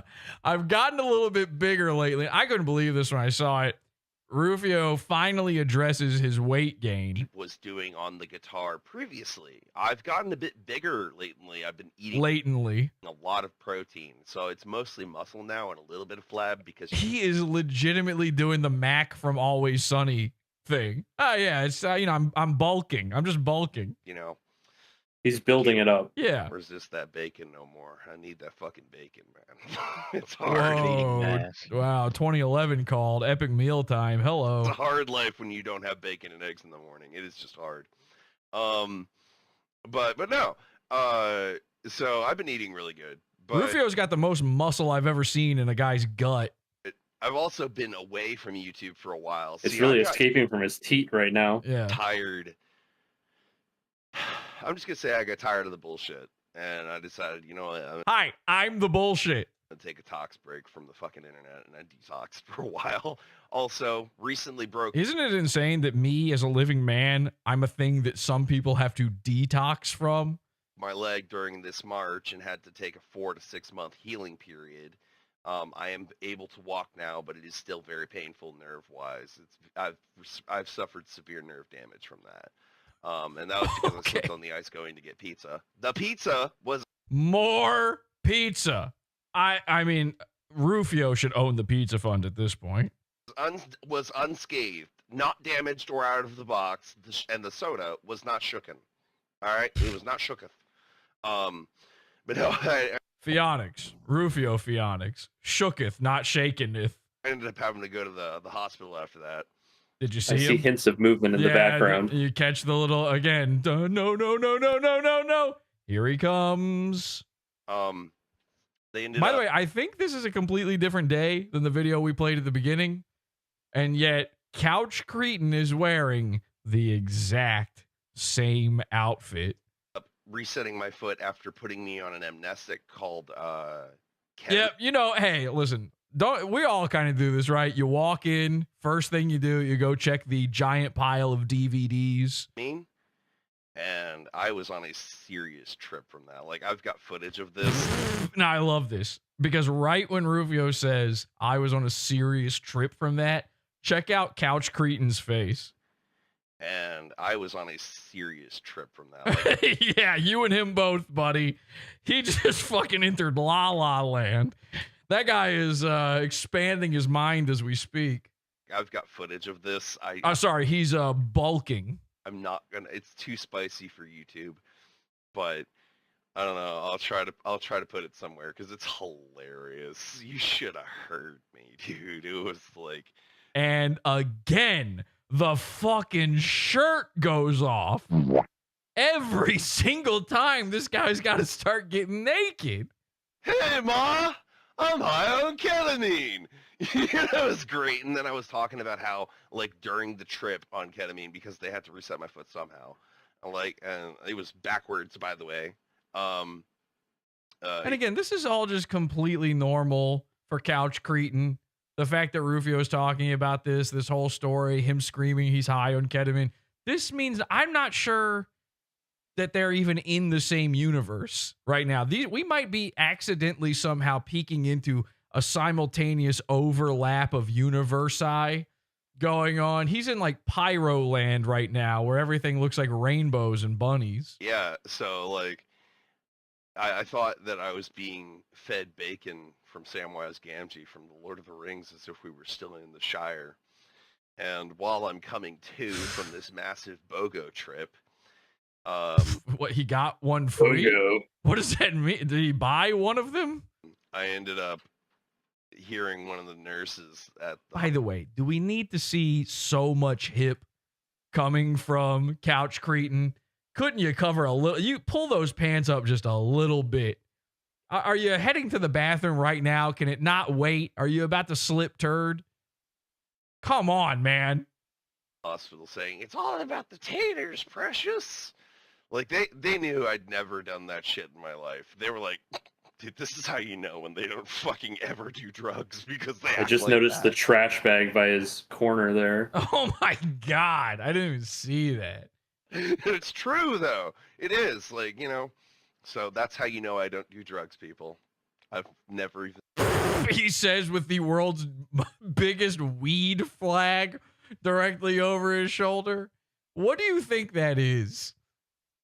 Done more. I said on Twitter yesterday that every single person who does weed is such an insane loser. It's unreal.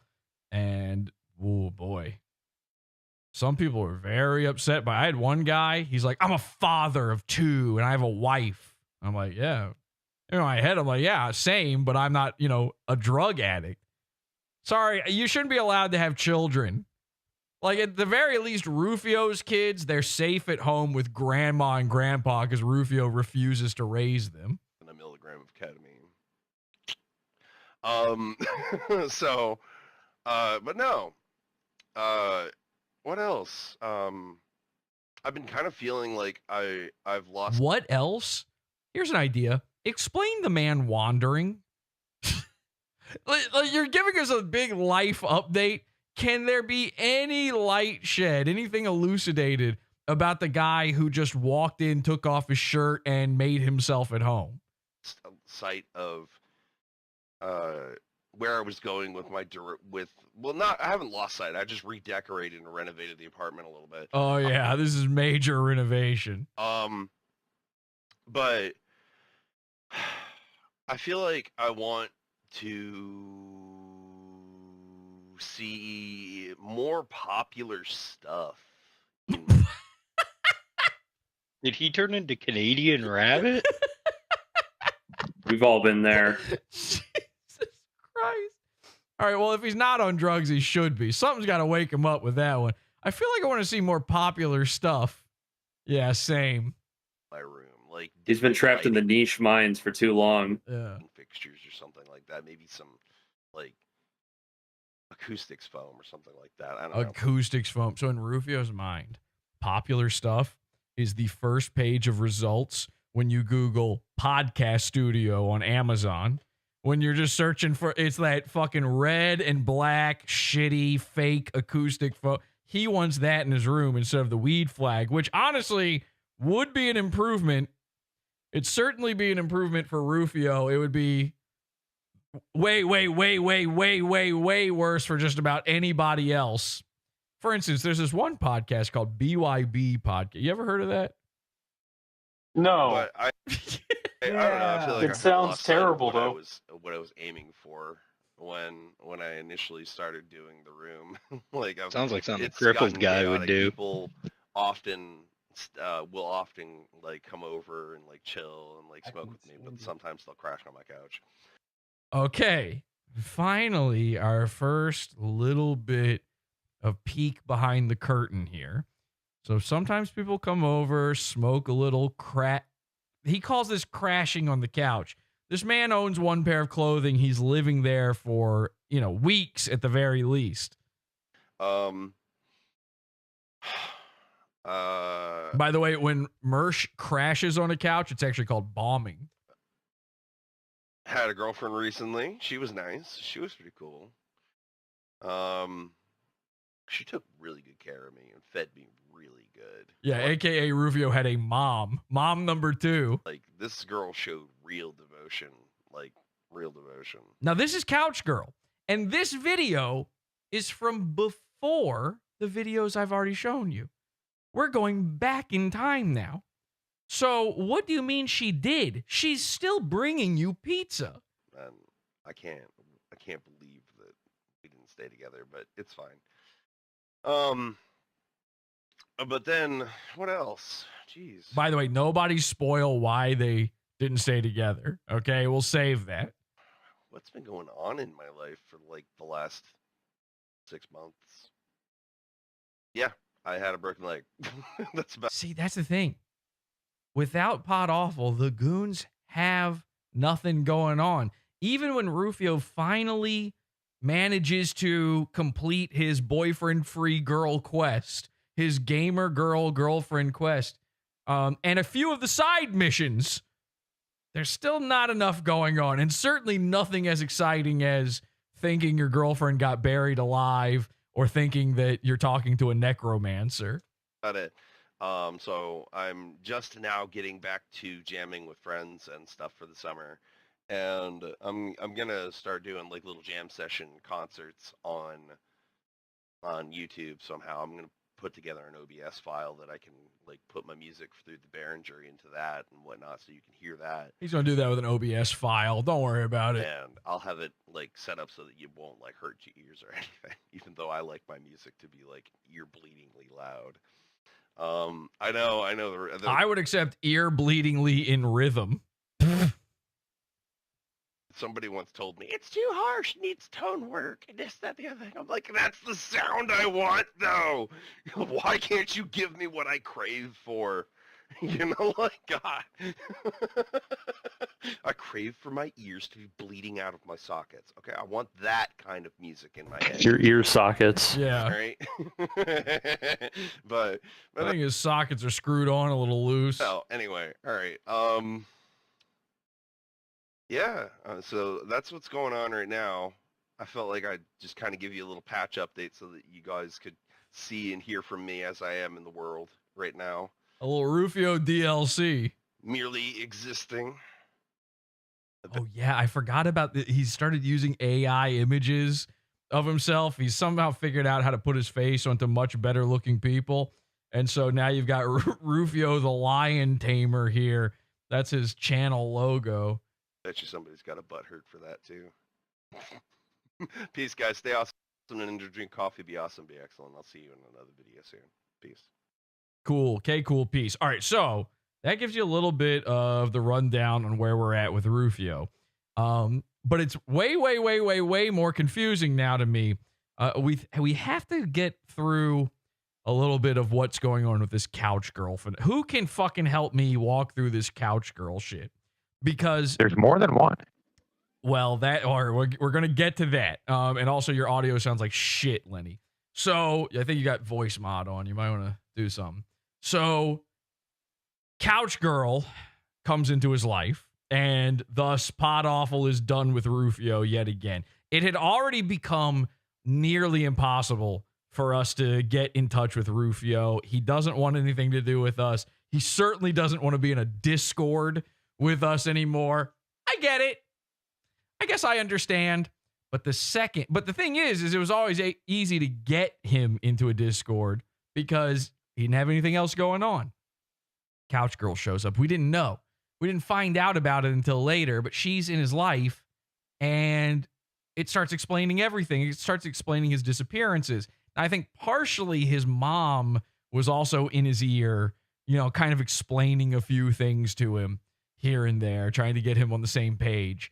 But more than anything is he didn't have that need, that drive to find a new woman. That is what motivates Rufio. And you can kind of tell by looking at that video. even while saying that he is no longer with her, the man's been tamed a little bit. He's no longer the wild stallion we once knew. Who knows where the couch girl stuff began? Where do I start? Because I'm going to need some help on this one. Who's got it? Everyone totally silent at once. Thank you so much. I know it started around winter. Okay. Well, a few of you said before the show you were looking into it. You've got stuff. Now I got nothing. Nobody's talking. So That wasn't me. It wasn't you, Lenny. People absolutely said that before the show, and I guess they've fallen asleep or tuned out. I get it. Okay, fine. You weren't into the Mersh part. You were waiting for more Rufio. You thought, okay, now's the time to go get my 15th box of pizza and maybe take a shit. Understood. Well, I do have more videos here, but I don't know the fucking lore, and I don't know the timing on any of it. Do we want to just watch a guy masturbate behind Rufio while somebody fucking wakes up? Okay, Sure. Here you go. Here's Couch Cretin just jacking off while Rufio plays a song.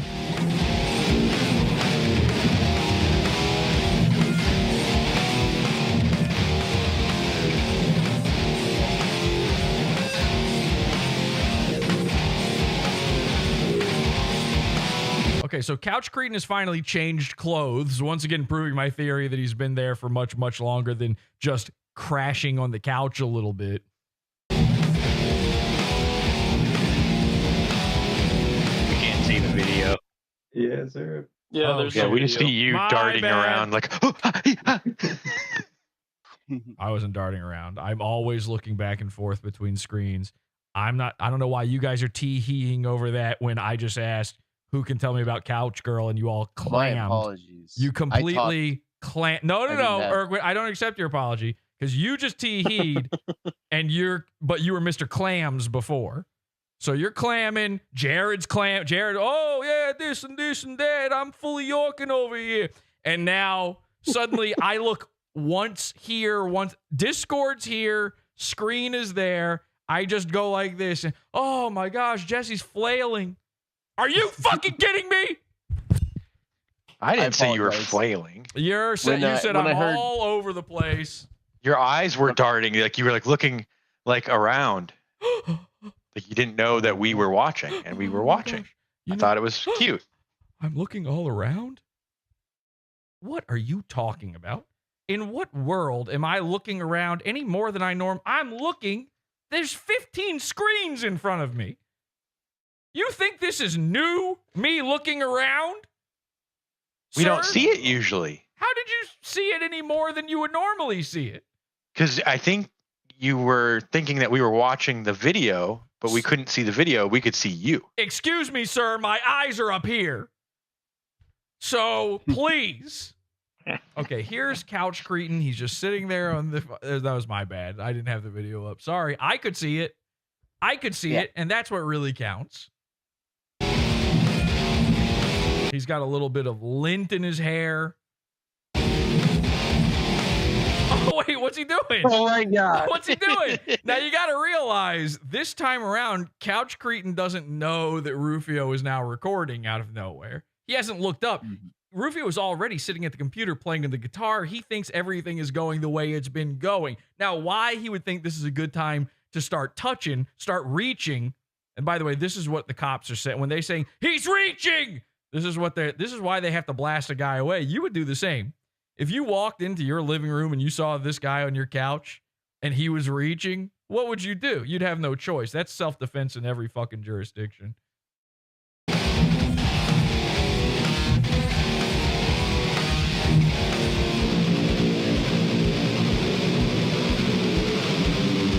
Uh-oh. Now, Rufio looks behind him. You would hope that maybe he would spot it, that he would figure out that maybe I should not be recording right this second. There's probably a better, what if I just give my weird friend, my homeless pal, the tiniest modicum of privacy? But nah, he's just looking at the frets because he doesn't know how to play. Friend jacking off on your couch? Don't fret it. Ooh, okay. So that almost looked like he was reaching for a self-taste moment there. Maybe this is the friend Rufio learned it from.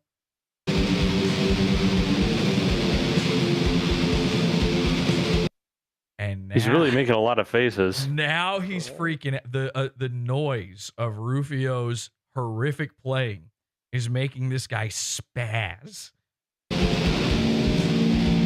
His mouth, he's jawing like crazy. He's literally covering his ears. It stopped him from touching his wiener.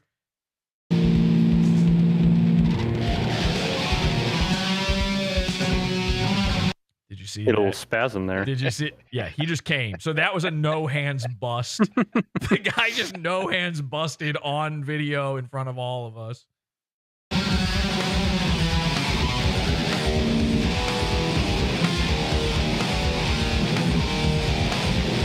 Maybe this is just how he rocks out.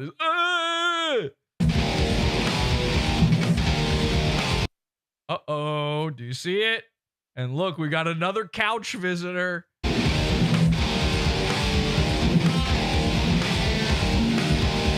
She's creeping around in the background there. Rupee is very intensely. He's not noticing anything around him with those eyes. He's in the zone, man. He's completely, he's toning out here. This is a man who knows what he's about.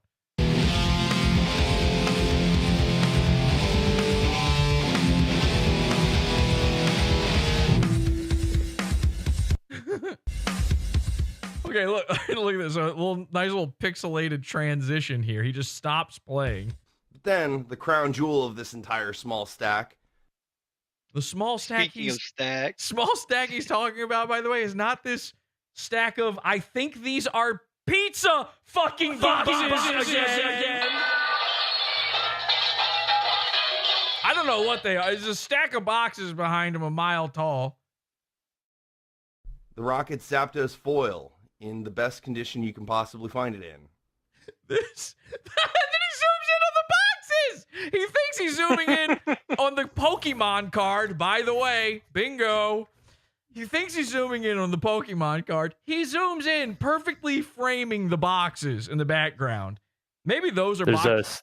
Maybe those are boxes. There's some connections too, and the fact that they look like. This is why they hate you guys. All right, and it's particularly you, Subpar.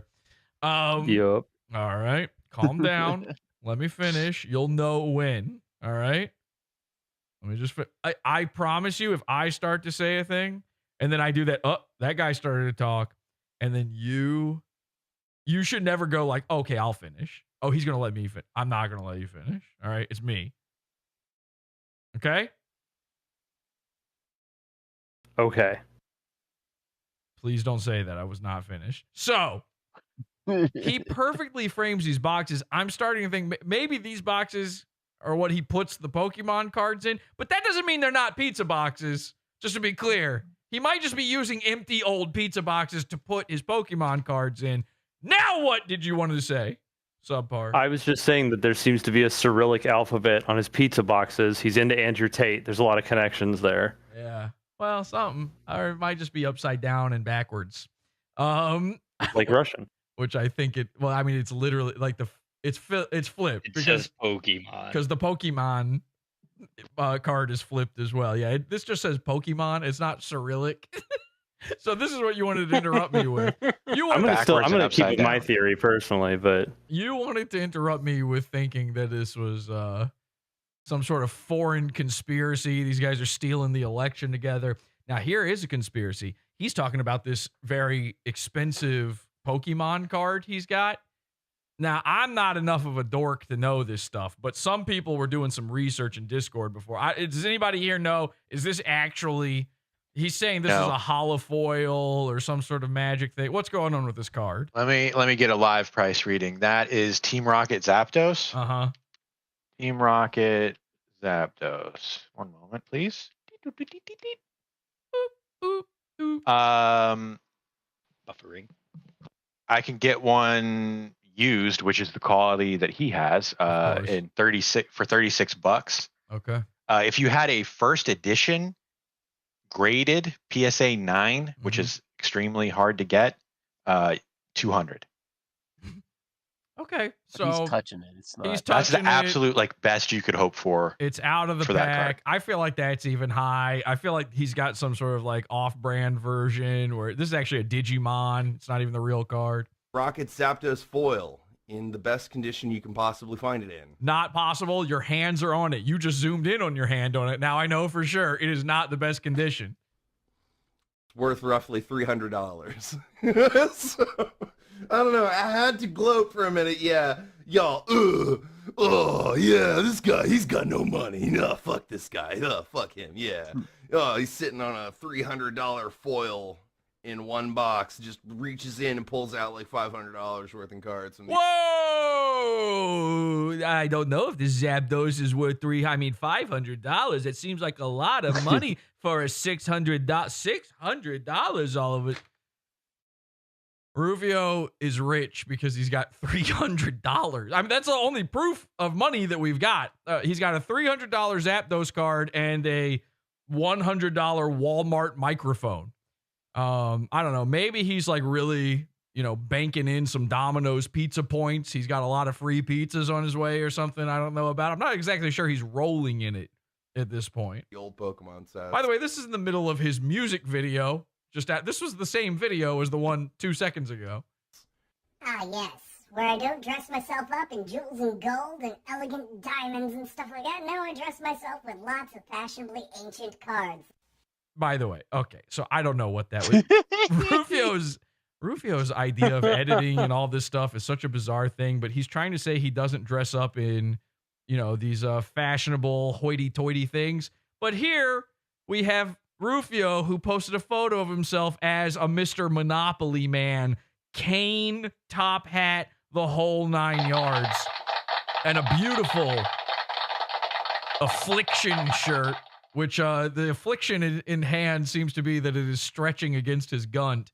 But there you go. So Rufio sort of is now one of these fancy lads. Odds? What are the odds that cane had a sword in it? Oh, it's 1 billion%.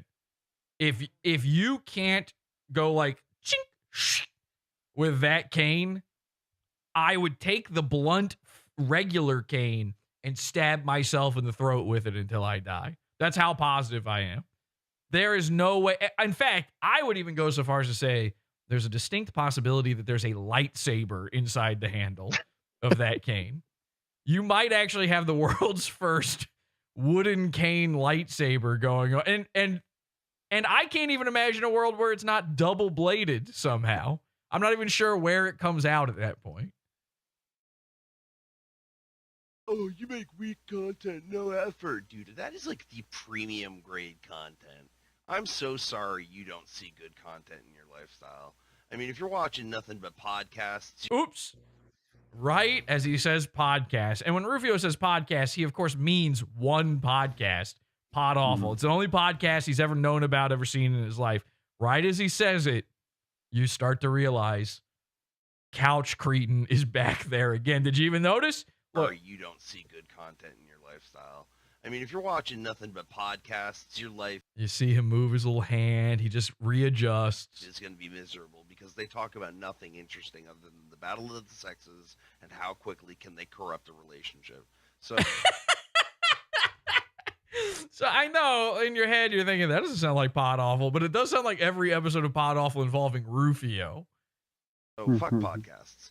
I really think you need to think for yourself. Stop listening to all these other guys waiting to figure out whether or not they're the next chosen one or not, because they aren't. All right? So, well, yeah, I don't have a fucking lightsaber in my cane. If you like good content and you want to see more lightsaber stuff, more... Holy shit, I didn't even remember he was going to say that. More, gaming stuff and more guitar, subscribe. Hit me up. Yeah, if that's the kind of thing you're into. Awesome and a ninja. If your tastes are these incredibly specific things that Rufio is into, if you just happen to line up with this man, a mentally ill autistic man-child, then subscribe. Stay awesome and a ninja and drink coffee and whatnot. Drink coffee, be awesome, be excellent, and I'll see you in another video. I don't post very often because I respect my time, but I'm also a very busy man. But I'll keep... That's not you can't say but and then just make the same point again. I don't post very often because I respect my time, but I'm also busy. Okay, and is there anything are we going to get like I hope to still please you? Subscribe because I'm going to, when I do put something out, it'll be the best thing you've ever seen. Keep posting anyway. Peace. And Couch Cretin starts furiously jacking off in the background right as the video, he hears it. He hears the classic sign out, stay awesome, and a ninja. And he's like, all right, guess I can just start it now.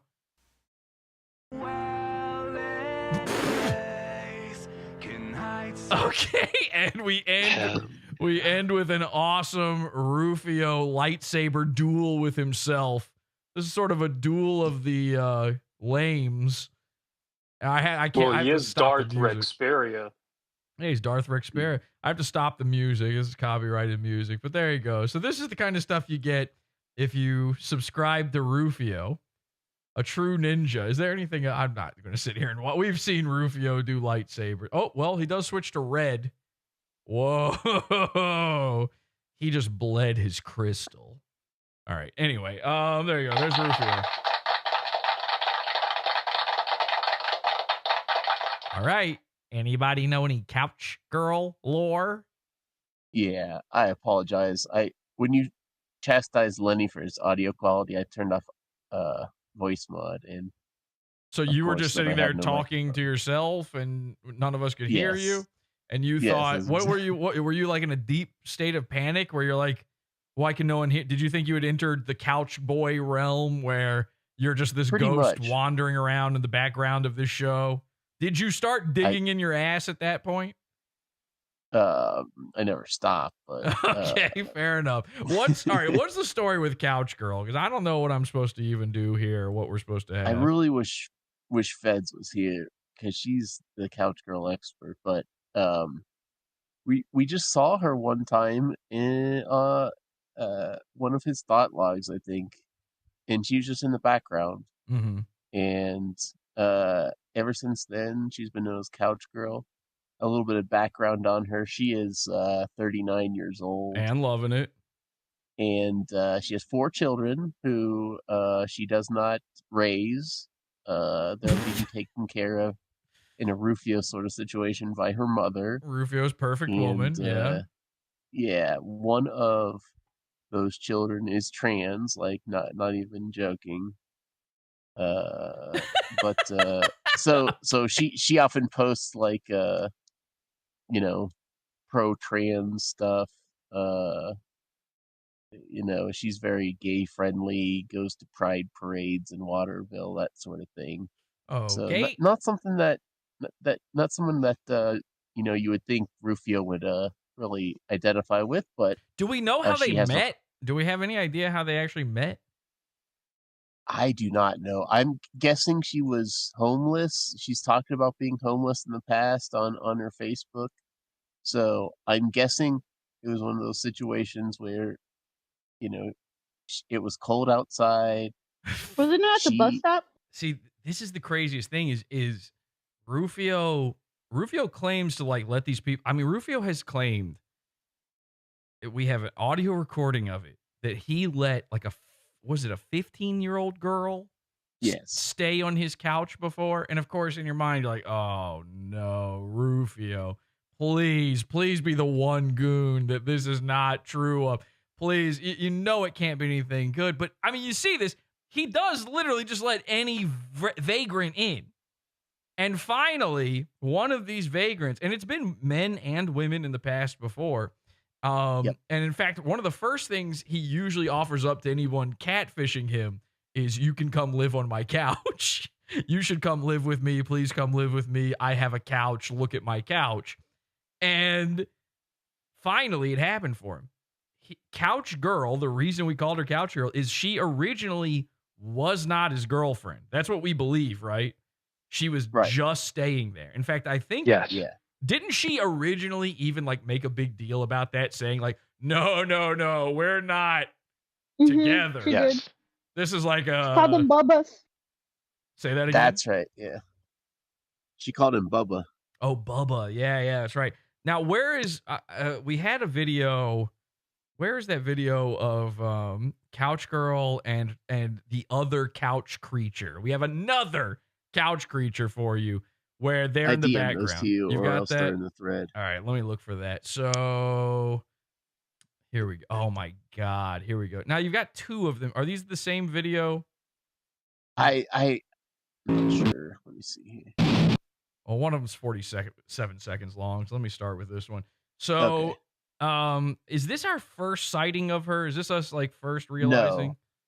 Where did I we think the first first see her? one we ever realized he hadn't turned the futon into a couch yet, or into a bed yet, right? Okay. So that's why they're all called couch creatures. But and she was just laying on her back, and I remember it was a music video he started playing, and then all of a sudden you just see her breathing, and I remember us in Discord watching it. We just freaked out because there's a like she doesn't hardly move the whole time, and she's laying on her back, just like she's not Yeah. sleeping. Her eyes are open, but she was just Was she Like she she was was just like passed listening. out or something. She I was don't probably know. horrified. She was probably absolutely terrified of what was going to happen. This is like her first night in Rufio's palace. Yeah. All right, I've got the video here. This is where we like really took notice, though. This is the first time that we really paid attention. And here is, so this girl eventually did become Rufio's girlfriend, and we couldn't believe it when we saw this video because of what's going on in it. Take a look at this. So here's a brand new couch creature for you. You know, I don't even know what to call this guy. We're calling this is Slim Really Shady. It's actually Hans from Low Res's podcast movie.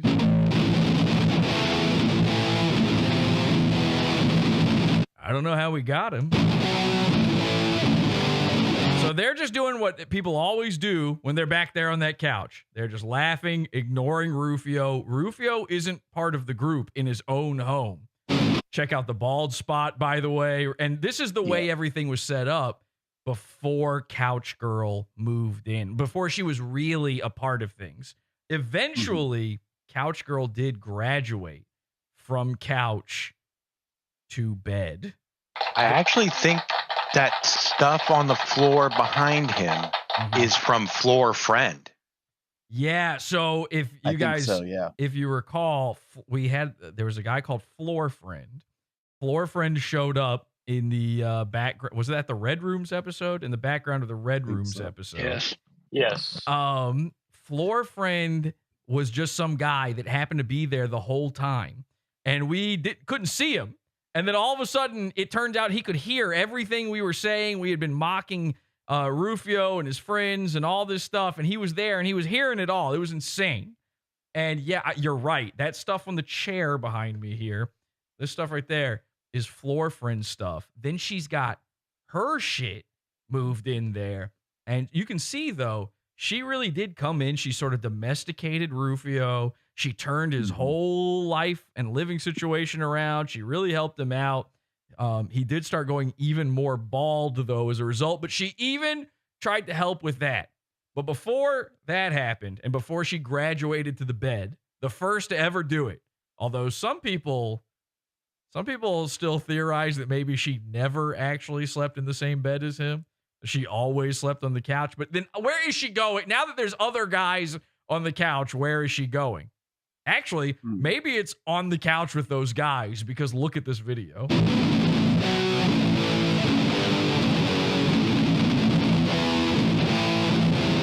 All right, standard unlistenable Rufio garbage. They're smoking in the background. Completely unaware of Rufio's even existing.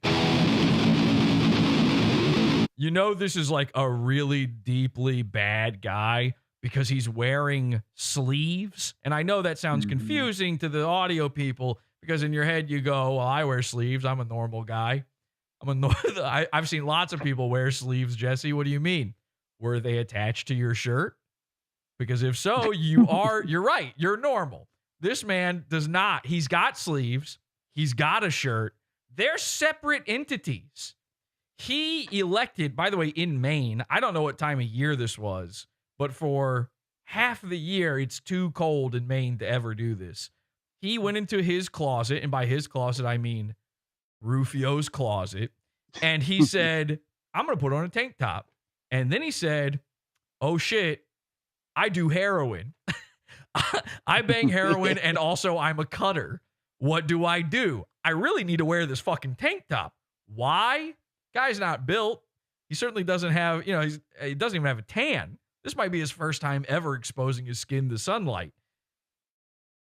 I don't know why this tank top was so important to him, but he said, we got to do something about this. And so I think what he chose to do is he took 2 neck gaiters, they were left over from COVID, and he just pulled them all the way up his arms and said, yeah, that'll do. Maybe he borrowed them off of the Hot Topic that all Maine-nites probably reside in. The mall, every mall ninja probably has got a few of these lying around anyway. Maniacs unite. The Maniacs, yeah. He's really explaining something to Rufio's girlfriend. Now, isn't it true that in the description of this video, Rufio, or somewhere related to this video, somewhere along the time of this video, Rufio was kind of implying that this was his girlfriend, right? Yeah. And so we all just thought, okay, this is his girlfriend. He seemed to believe it. She did not.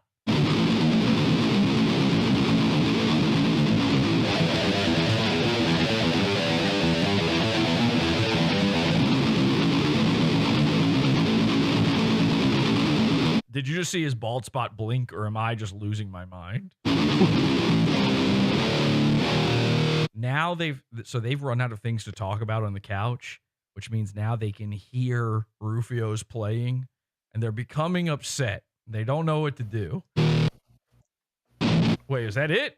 Is that where it ends? So it's the second video. Is the good one, okay, sure. that was the intro. At the very end of that video, though, it looked like there was like a pregnancy test or something on the pillow on the right. Oh my God, you're whatever right. that is. What is that? Yeah, good point. Something is definitely going on right there. Okay, so now let me grab the other one. All right, so then Rufio, it's the same video from the same time frame here. This one's the square ones from Instagram. Yeah, this one was grabbed off of Instagram, so it's going to be a little different, but oh my God, where did that just go? I keep accidentally saving these to the wrong folder and then losing them. Ironically, these are going into a folder called Couch Gags. And somehow that is not the folder I mean for them to go into, believe it or not. All right, here we go. Now, this is a little harder to see because we're in the 4:3 aspect ratio. You got to really look for it on this one. This is a hidden gem. Now, I don't know what happened between those two videos, but Slim really shady. Brother man's tweaking back there, okay? Couch sleeves is on one. Look at that jaw go. And the second Rufio starts playing, Couch Girl and Couch Sleeves look at each other like, here we fucking go again.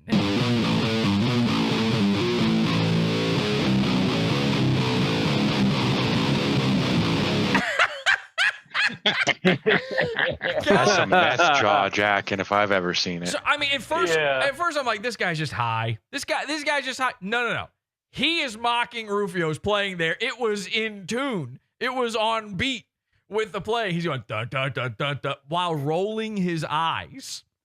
So they've been rolling joints all day. They've been rolling eyes longer. Trust me on that. These guys are sick of it. It started. There's a part of every single couch creature, these hideous, insidious beasts that roam around Rufio's apartment, scaring neighborhood children.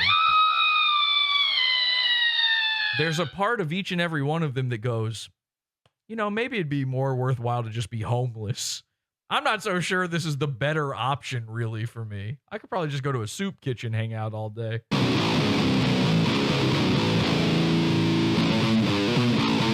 So, yeah, there's a lot of jabbering and jawing when it comes to whatever he's covering up with his separated sleeves.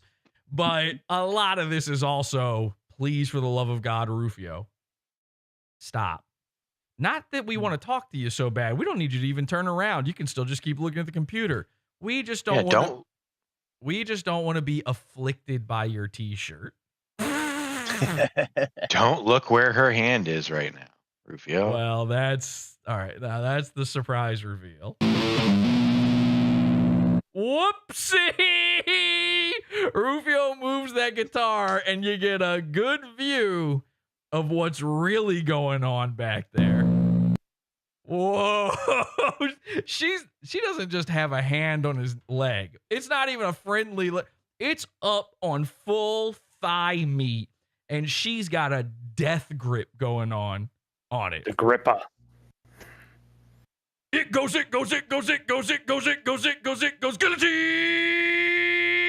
Yeah! Yeah. That's the kind of thing she's got going on there. Rufio never seemed to notice. Somehow this escaped him entire. He uploads the video. I'm telling you, he can't see the couch creatures. I don't know how. They're entering his home, going to and fro. I think they've figured out that he can't see them. I think that they're just taking advantage of a man who only has nocturnal vision. And so as long as the lights are on, they're free to mill about. This bitch is only his girlfriend when the lights are off. And I mean that in every single way possible. I don't know how he missed it. Didn't we even try to show him? Replay it. Watch the start. Wait, watch the start? Okay. All right. Yeah, she Hang gives on a second. good little squeeze there. Okay. I missed that. All right, let's see. Let's see. A good squeeze. Oh, yeah. Oh, yeah. And he even starts. He even starts checking her out. I noticed him checking her out when I first played. He like actually gives her an up and down, a once over, a how's your father. Now I see why. His dick is down that pants leg. She's like, she's got the pinky finger is just diddling head right there. That's why he feels so comfortable to mock Rufio to his fucking bald spot. Yeah, you're right. She gave that thing a deep, deep freeze of a squeeze. Look at this. Watch one more time. Oh, that looks like it hurts. I wouldn't even enjoy that. That's a tough fucking squeeze right there. Okay, very good. She's gripping so hard, she's grinding her teeth, too. But we tried to warn him, didn't we? We tried to tell him. We did. And what was his response to all of that? Well, let's the fuck off. Yeah, blew us off. No response. I think he got mad at asked her, or Wanda asked her in DMs about the whole thing, and Couch Girl admitted that was one of her exes or something like that. She's it's like openly even more inviting obvious. over her exes to Rufio's couch. He thinks he's made it. This, as far as I know, the only couch girls I'm aware of up until this point, in the timeline that we're talking about right now, he had the 15-year-old girl, which we're all holding our breath and hoping that was just bad judgment and nothing else happened. And then Couch Girl. And so, assuming he is not a predator, assuming this is no more paranormal than the creature mania we're going through right now, Couch Girl showing up to his couch, that's him going, I've done it. I made it. I finally got one. I reeled her in. And he just decided without asking that she is now his girlfriend. She, I think, was posting publicly that she is single. It was on her Facebook, wasn't it? Yeah. Yeah, on her Facebook, it said she was single. On his Facebook, it said he was not. And it wasn't even an it's complicated situation, although it looked pretty complicated in that thigh squeeze back there. So this goes on and on until eventually, now they are together. It kind of came out of nowhere. And do we have another one of Couch Girl anywhere? Is there like another big one that we need to show folks here? I don't believe so. Okay, because that video I played It just you. starts. Go ahead. Just starts like after Rufio was gone for a while. Then I think maybe that's when he broke his leg, and then like it comes back and like she's just like always feeding him, and Yeah. you know she's so Yeah. there's a lot that I don't think was covered. Like I mean there isn't video of because he was just gone Right. while their relationship was presumably developing. But then all of a sudden, Rufio's, you know, he streams on Twitch a couple times, and she's, you know, topping him up, topping him off, and with Kool-Aid, of course. In the chat room, somebody says this is fucking insanity. Yeah, it's. I mean, we're not really doing it justice. This has been a year of shit going down that we're trying to fucking compress into this moment here, and all to catch you up so that we can take you back in time to how we really got here. Because on Awfulween, oh, you got. Actually, I should just go ahead and do this part right now because we've got Awfulween coming up this Wednesday. Like I said before, here's my little promo image for Awfulween. Ladies and gentlemen, Awfulween is coming. Starring Rufio Phoenix and the ghost of Lila Gold.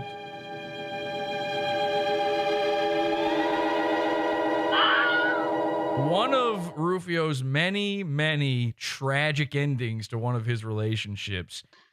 We had an entire series, sort of our first delve into true crime on Podawful called #Finding Lila. Entire Netflix documentaries were made about this. It was all over the news. There was a true crime podcast that was covering this. Lila went missing and it was never resolved. Well, this Wednesday, October 30th, on Awfulween, we will finally resolve the missing mystery of Lila Gold. What happened? Was Rufio responsible? What was the truth behind it all? Did Rufio really get the COVID-19 vaccine, or did he lie in order to try to get pussy?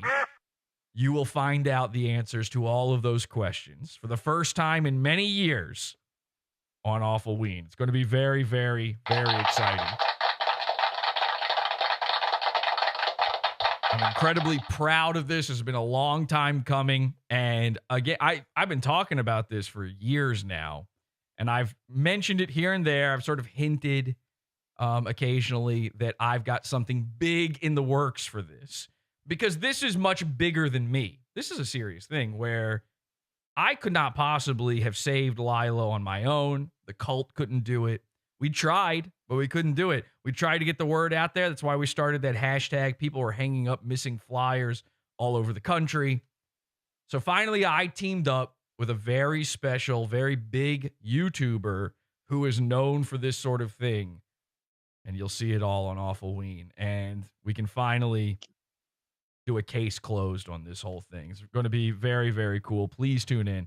October 30th, the day before Halloween, this Wednesday, completely free here on YouTube. Okay. By the way, I just realized I completely forgot to put this episode on the website. This is not, I've completely forgot to put this on the live tab on the, I'll do it now. Okay. The show's almost over, but I'll do it right now. Why not? Whoopsie daisy. Yeah, it's still got the last stream on there. Oh my God. There we go. Okay.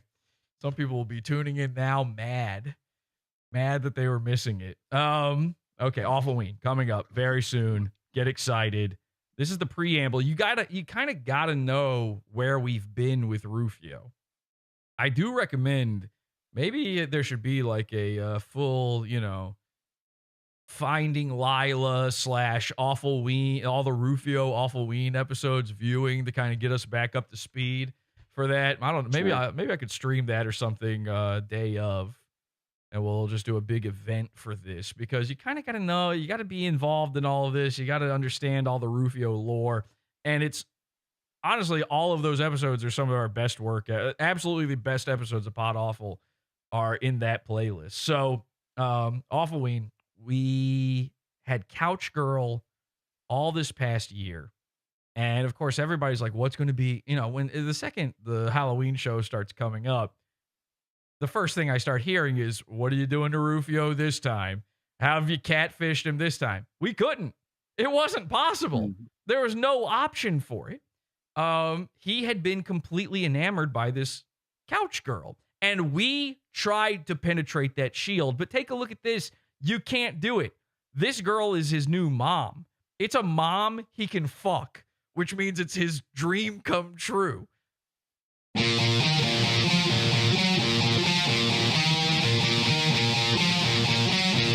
So we got another Rufio video. He's just sitting around trying to figure out how a guitar works. He has no idea. And there she is. Now, again, we had been told she's no longer a part of his life. And the reason she's no longer a part of his life is insane.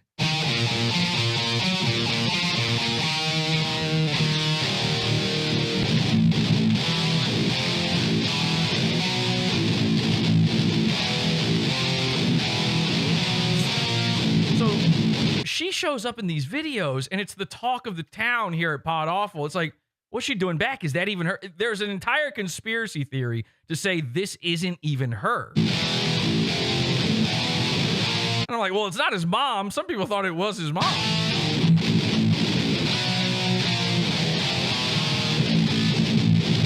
$11 cheese in chat says, don't know much Rufio, have a PhD in Mersh. $11 cheese, I'm telling you, take some time. At the very least, watch last year's Awfulween. I'm telling you. You're going to love Rufio. He's way better than Merch.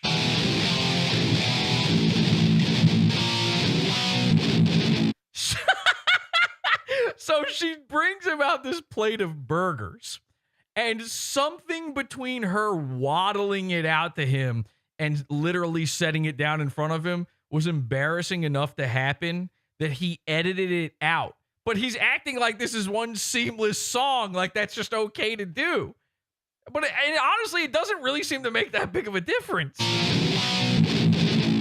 It kind of is seamless. I don't even know how that's possible. I'm guessing what happened there is that he didn't realize she's coming. He's got his headphones on, and he literally got spooked. So he had to, it's a scary thing when a couch creature sneaks up on you. So he had to cut it out because he can't look like he's scared of anything. He's a big, strong man. He's got a sword inside his cane.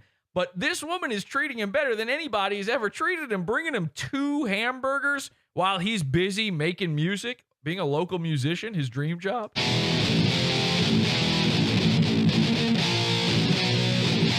And then she just waddles her fat ass back to the kitchen where she belongs. Man's living the life. All right, so this is the crazy part. They broke up. Wanda talks to her. For the first time, she's willing to communicate now that they're no longer together. We want dirt. We want to know what happened. We want to know why they broke up. We want to know what Rufio was like. Did you really sleep in the same bed as him, or were you on the couch the whole time? What made it all end? What made it all begin? What was with the thigh grab? We wanted to know everything, and she wanted to tell nothing. She wanted to keep this a secret. She is still, for some reason and in some way, in some sort of Wookiee life debt to Rufio. And it's bad when she's waddling around giving him hamburgers, because the only thing she would tell us, the reason that they broke up, I'm not kidding, this is her reasoning, is that she got cancer. Now, you might be misunderstanding something here, because I misunderstood something. Usually if somebody breaks up with somebody, it's not because they have cancer. You know what I mean? Like, it's usually a really bad guy. He's like, oh, my wife got cancer and I just can't help. I can't do anything. So I'm leaving her. I'm leaving her with all the bills. I'm running out on her, like a George Lopez style. My wife gave me her kidney and now I'm divorcing her kind of thing. This is not that. She got skin cancer, which is like, most of the time that means like removing a mole or something. Like, you can just kind of cut that one out and you're probably fine. It's rarely like a huge problem, except for when you're a huge bitch. And then there's a lot more skin to have to deal with. So maybe it's actually very, very serious. But no, she decided because she is in no way taken care of by Rufio that she could no longer be with him. And she wanted to, what was her words? Like she wanted to unburden him of her cancer. Yes, she didn't want to burden him with going through a cancer treatment or something like that. Yeah. Which, like, Rufio's a guy who wouldn't give $25 to save his girlfriend's life. You can see why that might be the right move to make. But then why is she still there? Why is she still in all the videos? And so she keeps popping up. She popped up in that one video with the skeezer guy, and we're like, what the? He just announced they're no longer together. And then she shows up again. But then it turns out, no, she didn't. Which I know is confusing, but I promise you it makes sense. Check this out. So, they are multiplying. What? That was two different women. The couch girl whose neck was inflating like a bullfrog in heat earlier, that's a different couch girl. What is happening? What are these creatures? They just like split off like mitosis? Yes, she's budding. There is and by the way, I've always assumed these people are single cellular. You know, like it makes complete sense to me. I would not be shocked to learn that all of Rufio's videos, his presence on Discord, everything was filmed through a microscope. You tell me this fucking thing ain't an amoeba? So I know, like, Urquit, you believed that they were the same, or did you think they were the same girl or different? Everybody was split on this. Yeah, I believe that they were that sometime like in the spring there was a different girl there. I think that actually did turn out. We figured out was just Couch Girl the whole time. Yeah, but, so we had already thought Couch Girl was a different girl for a little bit, but it wasn't. Yeah. Then it was, and then they both showed up, and this was, we didn't even know what to do with it. I mean, look at this.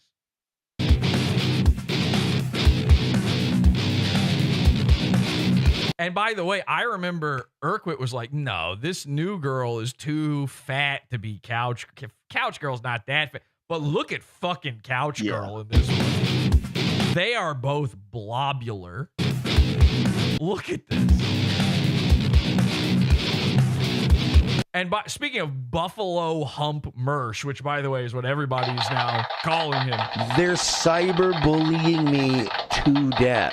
Buffalo Hump Mersh. And go use that. Go post that on r/Mersh. Refer to Mersh as that in his own chat room. Send him super chats just cryptically saying Buffalo Hump Mersh and then refuse to elaborate any further. See what happens with it, okay? We're hunting water buffalo. Buffalo Hump Mersh. Anyway, Couch Girl's got her own buffalo hump, and new Couch Girl not only has a buffalo hump, she's got one in the front. She basically has a built-in airbag. If she were Mersh's nephew's passenger, she'd still be alive today.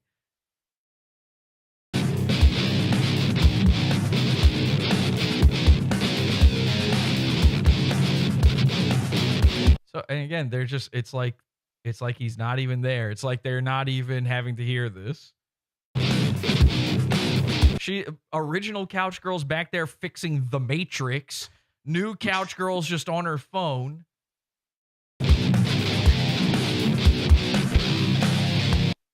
One of them teleported just now. It shouldn't be shocking they can multiply when they have this host of powers. Maybe they come out of the weed poster. Yeah, he manifests them. He will manifest them.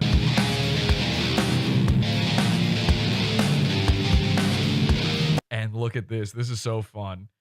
Every video has this moment. They're sitting there smoking weed, being losers. she's like checking to see if there's enough weed in this joint for her because she's really going to need it. You know, it's tough. If you're a big fatso who's a pothead, it's real tough because you got to wait for the weed to go all the way through every fucking living corpuscle on your body before it really starts to hit. And in that moment, original Couch Girl points out to new Couch Girl that they're on camera. Maybe you don't want to be doing this right now.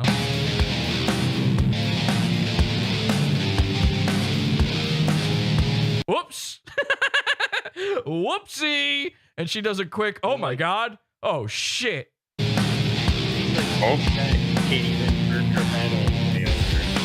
And she's trying to explain to her, like, yeah, he's probably going to put this on YouTube, so I don't know if you actually give a shit. But yeah, 3 people will see it. Don't worry.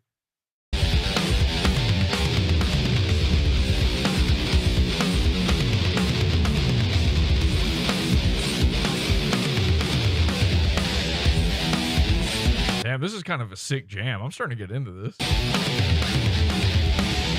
Just kind of looking right into the audience's soul there. Yeah.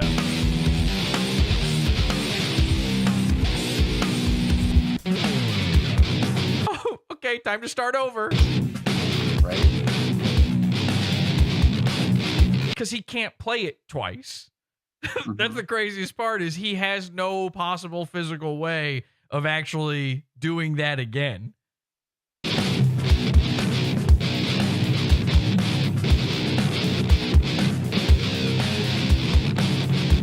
Okay, I think it's probably just that twice. It's probably just this over and over. Yeah, it is. All right, it literally is. Yeah. So there you go, ladies and gentlemen, Poopy-O-Pionics. Poopy-O-Pionics. Yes, Poopy-O-Pionics. You know I'm autistic, right? I know. Here's what puts a hair across my rear end. I can see what puts a hair across her rear end too. It's probably when you guys tried to fix Rufio's hair. Do we have that video, Urquit? Could you find that for me real quick? Yeah, those are on his Instagram. Could you grab one of those, put it somewhere where I can grab it real fast? Because Rufio, I told you earlier, they're trying to do some brujeria. They're trying to practice Santeria on Rufio's head, trying to make his hairs come back. And they seem to think it's working. Now, this was months and months and months ago.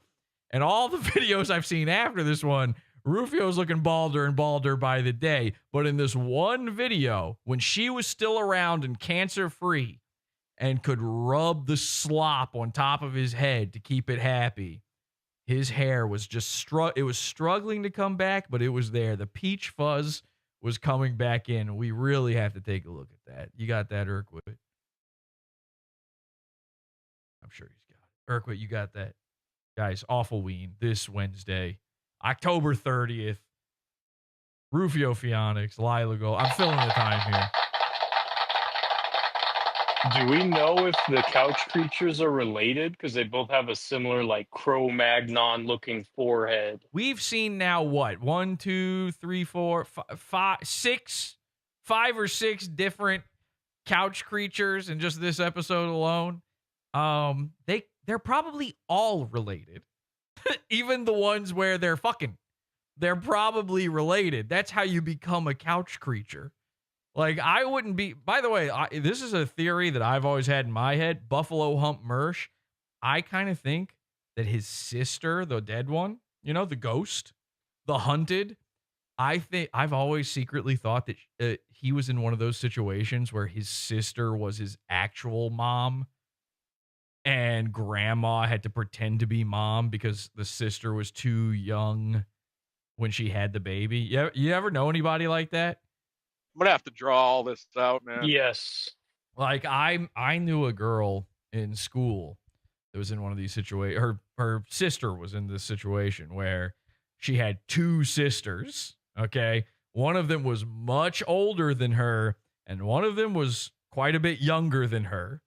And at some point, I don't know who told me this. At some point, somebody said, like, oh, you know, Ashley's younger sisters, it's actually her older sister's daughter. And Ashley's mom is her grandmother. I was like, what the fuck? I never heard anything like that before in my life. I was like, why? What is the point of that? And it was to hide the teen pregnancy. And then one day I'm over there at a party she's having, and I just say that like an autistic retard. I have autism. I can't help it.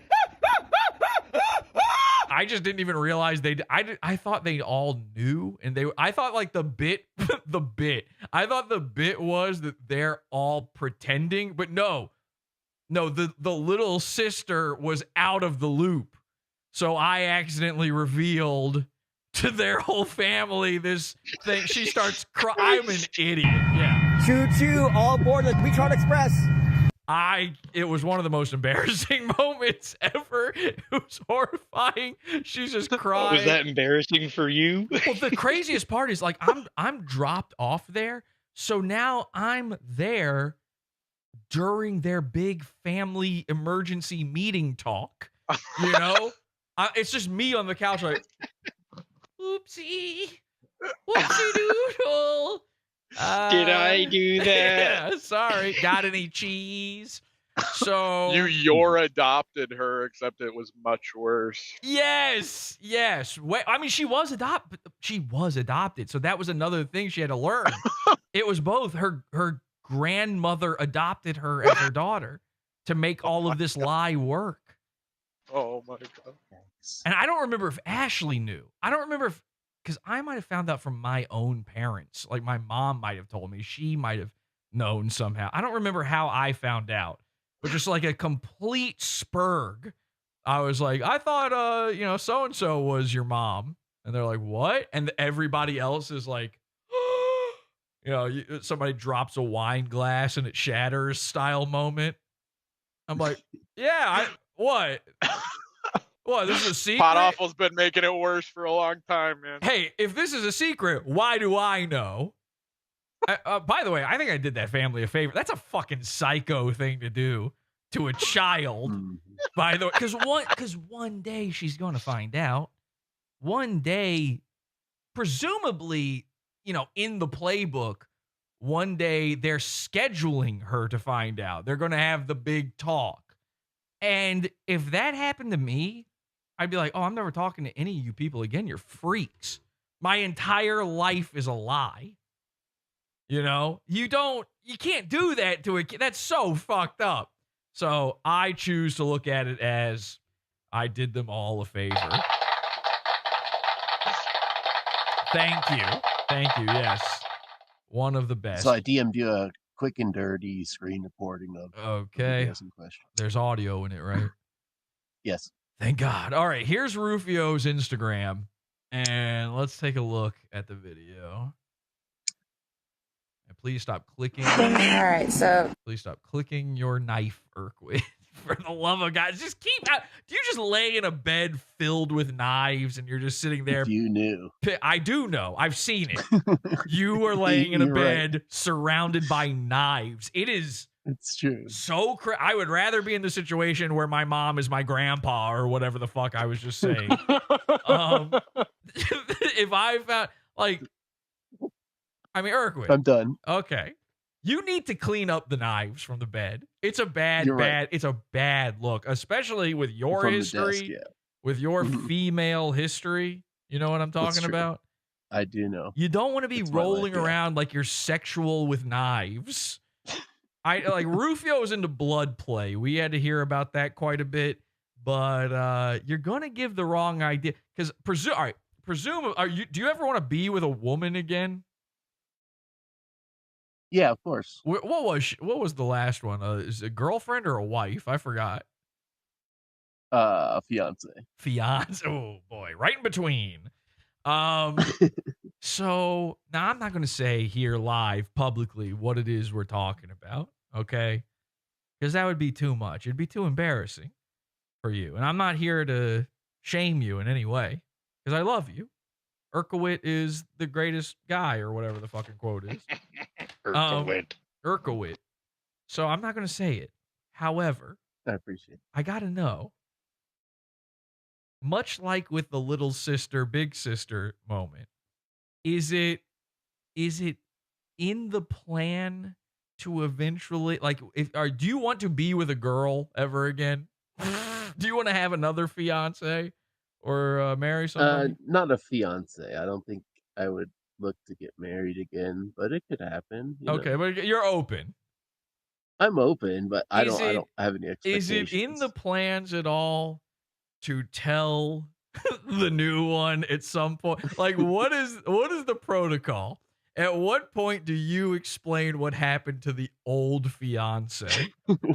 Like, You know, do I've thought about that, of course. Of course, and I just, you just read, you cross that bridge when you reach it, right, or whatever the saying is. Read the room on that one, I guess. Yeah, Like, are you at all planning to contact Psychic Sylvie? And I honestly, the less the deceased says, the better, I think. Oh, yeah. Yeah, I bet. On that one. Yeah, so, I got to be honest, Urkowitz, there's no chance at ever there being another one. Girlfriend, fiance, or otherwise, if you're laying in a bed of knives, that's like what an Indian yogi does to try to get closer to Krishna or some shit. You're not supposed to do that unless you're in Ripley's Believe It or Not. Okay? And by the way, believe it or not, with that fucking story that I'm not going to say here live on the show right now, with your ex-fiance and ex-person. But okay. But I do want, like, oh, you know what you could do? I've got an idea. How about this? If you ever get a new girl and things start getting serious and you can tell she wants you to propose and you're getting a little nervous because you've been in that situation before, why don't you just throw a party and invite me? Okay. And you can break it to her? Yeah. I could probably break the ice for you. If she's... Can you guys record that? If she's around long enough for me to do it. Yeah. Okay. Do you still have a bunch of knives in your bed with you right now, or have you taken them all and thrown them into the hamper across the room while I've been saying all this? I'm going to be cleaning them up. That's some good advice. Here's what you do. Take every corner of the bed, put it into a big parachute, pick up the knives, throw them off the balcony. Probably every single one of those is involved in a crime scene and needs to go anyway. And then that'll solve the problem of you constantly fidgeting with I'm sure you'll find a new thing to fidget with. You're a Mr. Fidget. But sure. I'd rather hear you, spinning the revolver around or something. Like like if you were sitting here and it sounded like you were deer hunting yourself, then that would be kind of fun. Okay, let's go to the video here. Here is Couch Girl solving Rufio's baldness. All right, so 2 days of castor oil usage on his balding spot, and he's got hair growing. I love this. So first of all, it's not a bald spot. It's a balding spot. No, it's bald already.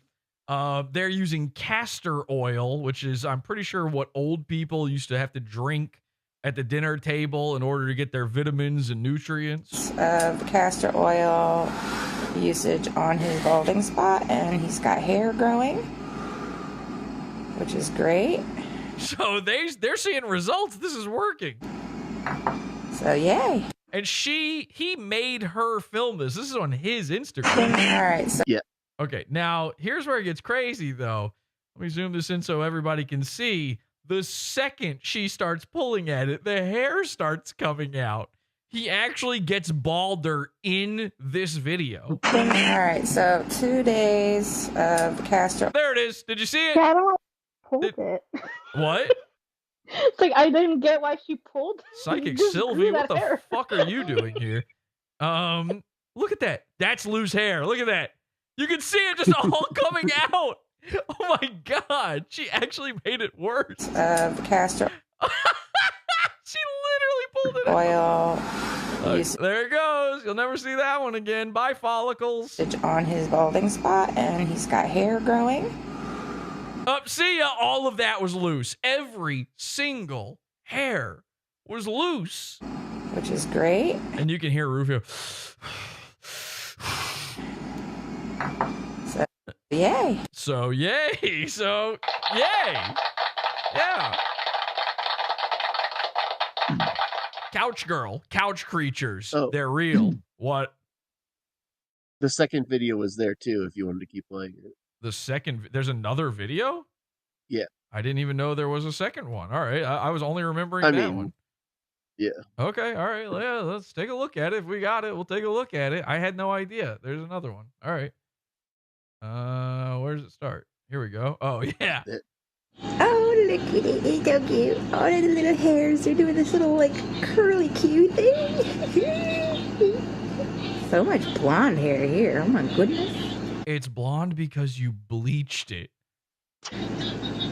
Holy crap, the hair growth. Which means it's not new hair, by the way. None of this grew in because it is bleached along with the rest of it. All right. That's just what hair does. It's supposed to go in a swirl back there. That's probably part of why it falls out. I don't know the science on that. Okay, there you go. So they have no idea how any of this works. How do I get rid of this now, please? Hello? Okay, there we go. Couch creatures, couch girl. This is what's been going on in Rufio's life, and it seems to still be going on. Has he uploaded anything most recently? Let me just see what was the last upload, the one with the guy digging in his ass? I think that's the last couch creature video. Yeah. Okay. Yeah. That was on his YouTube. Yeah, that was the most recent one. 4 days ago. 4 days ago. Every single video has a couch creature in it. I swear to God, look at this. I just went to the channel. I bring up the videos tab. I'm scrolling through. I'm trying to find one where there aren't creatures in the background. Here's one, by the way. Who is that back there? Listen, look at this. This is the one with Skeezer. In the thumbnail, there's a third couch creature happening in it. What? Yeah. Who's that guy? Couch mystery. And then we've got the opposite. Look at this. It's a couch mystery. Look at this. You've got finally a video. Here's the thumbnail. The forbidden shred. By the way, I guess we know who Rufio's voting for on election day. Wow, this one goes out to Biden. Shout outs. So finally, there's no couch creature, and then I hover over the video and look. Boom. She appears. What are these thumbnails? What is happening? The for Biden shred.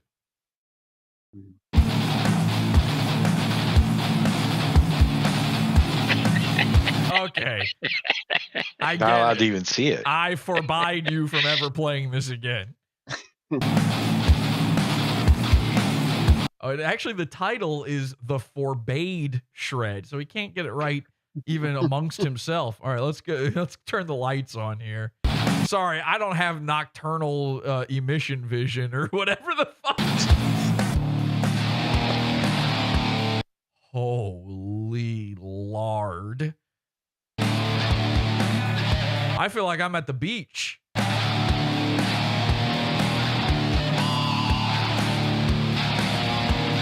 I can see why Willie is free.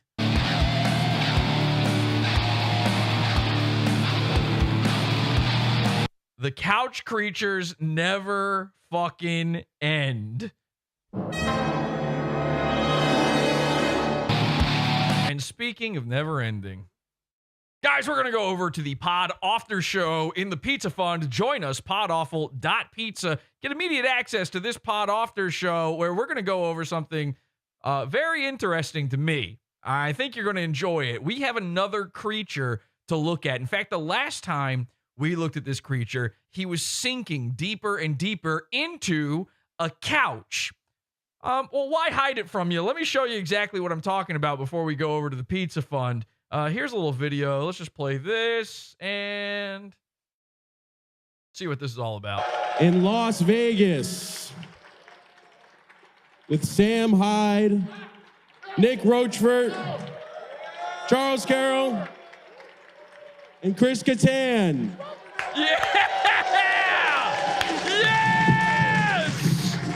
Holy shit, did you see his little mung bean body going across that stage? Oh my God. And this looks more shadowy to you. I can actually make him out a little bit better, but this is perfect. Him in silhouette.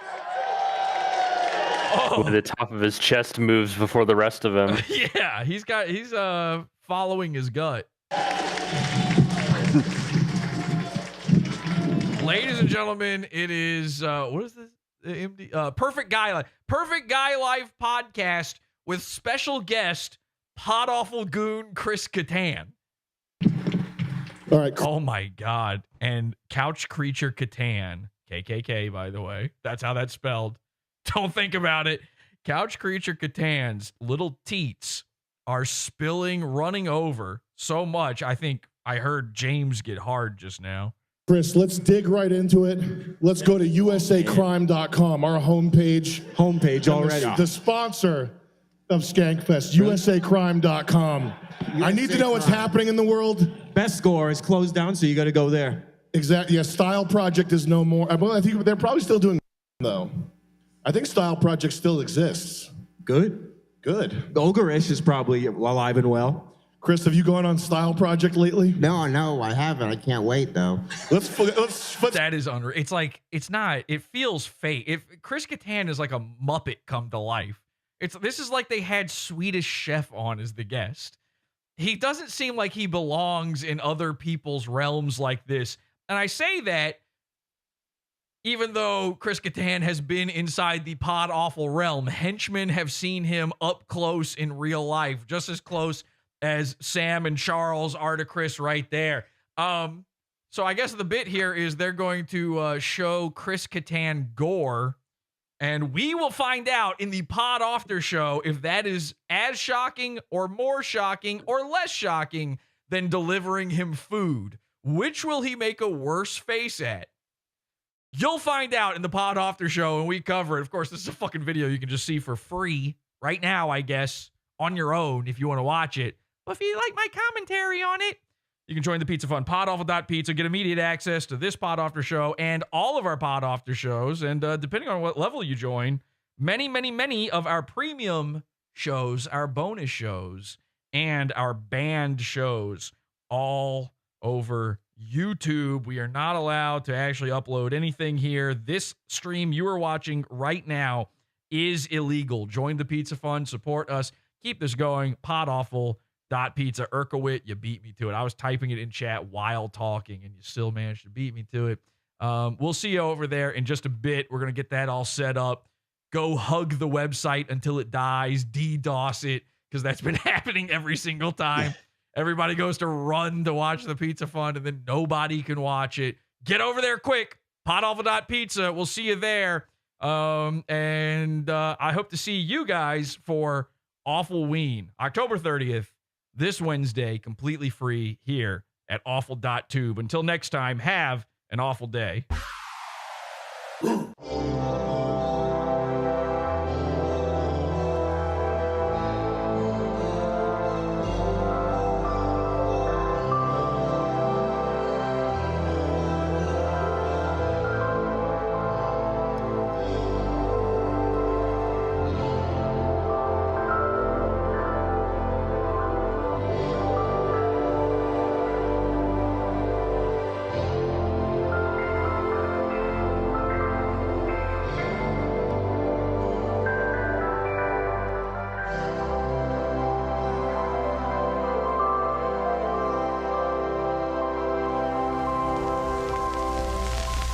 Keep uploading clips. YouTube hates it.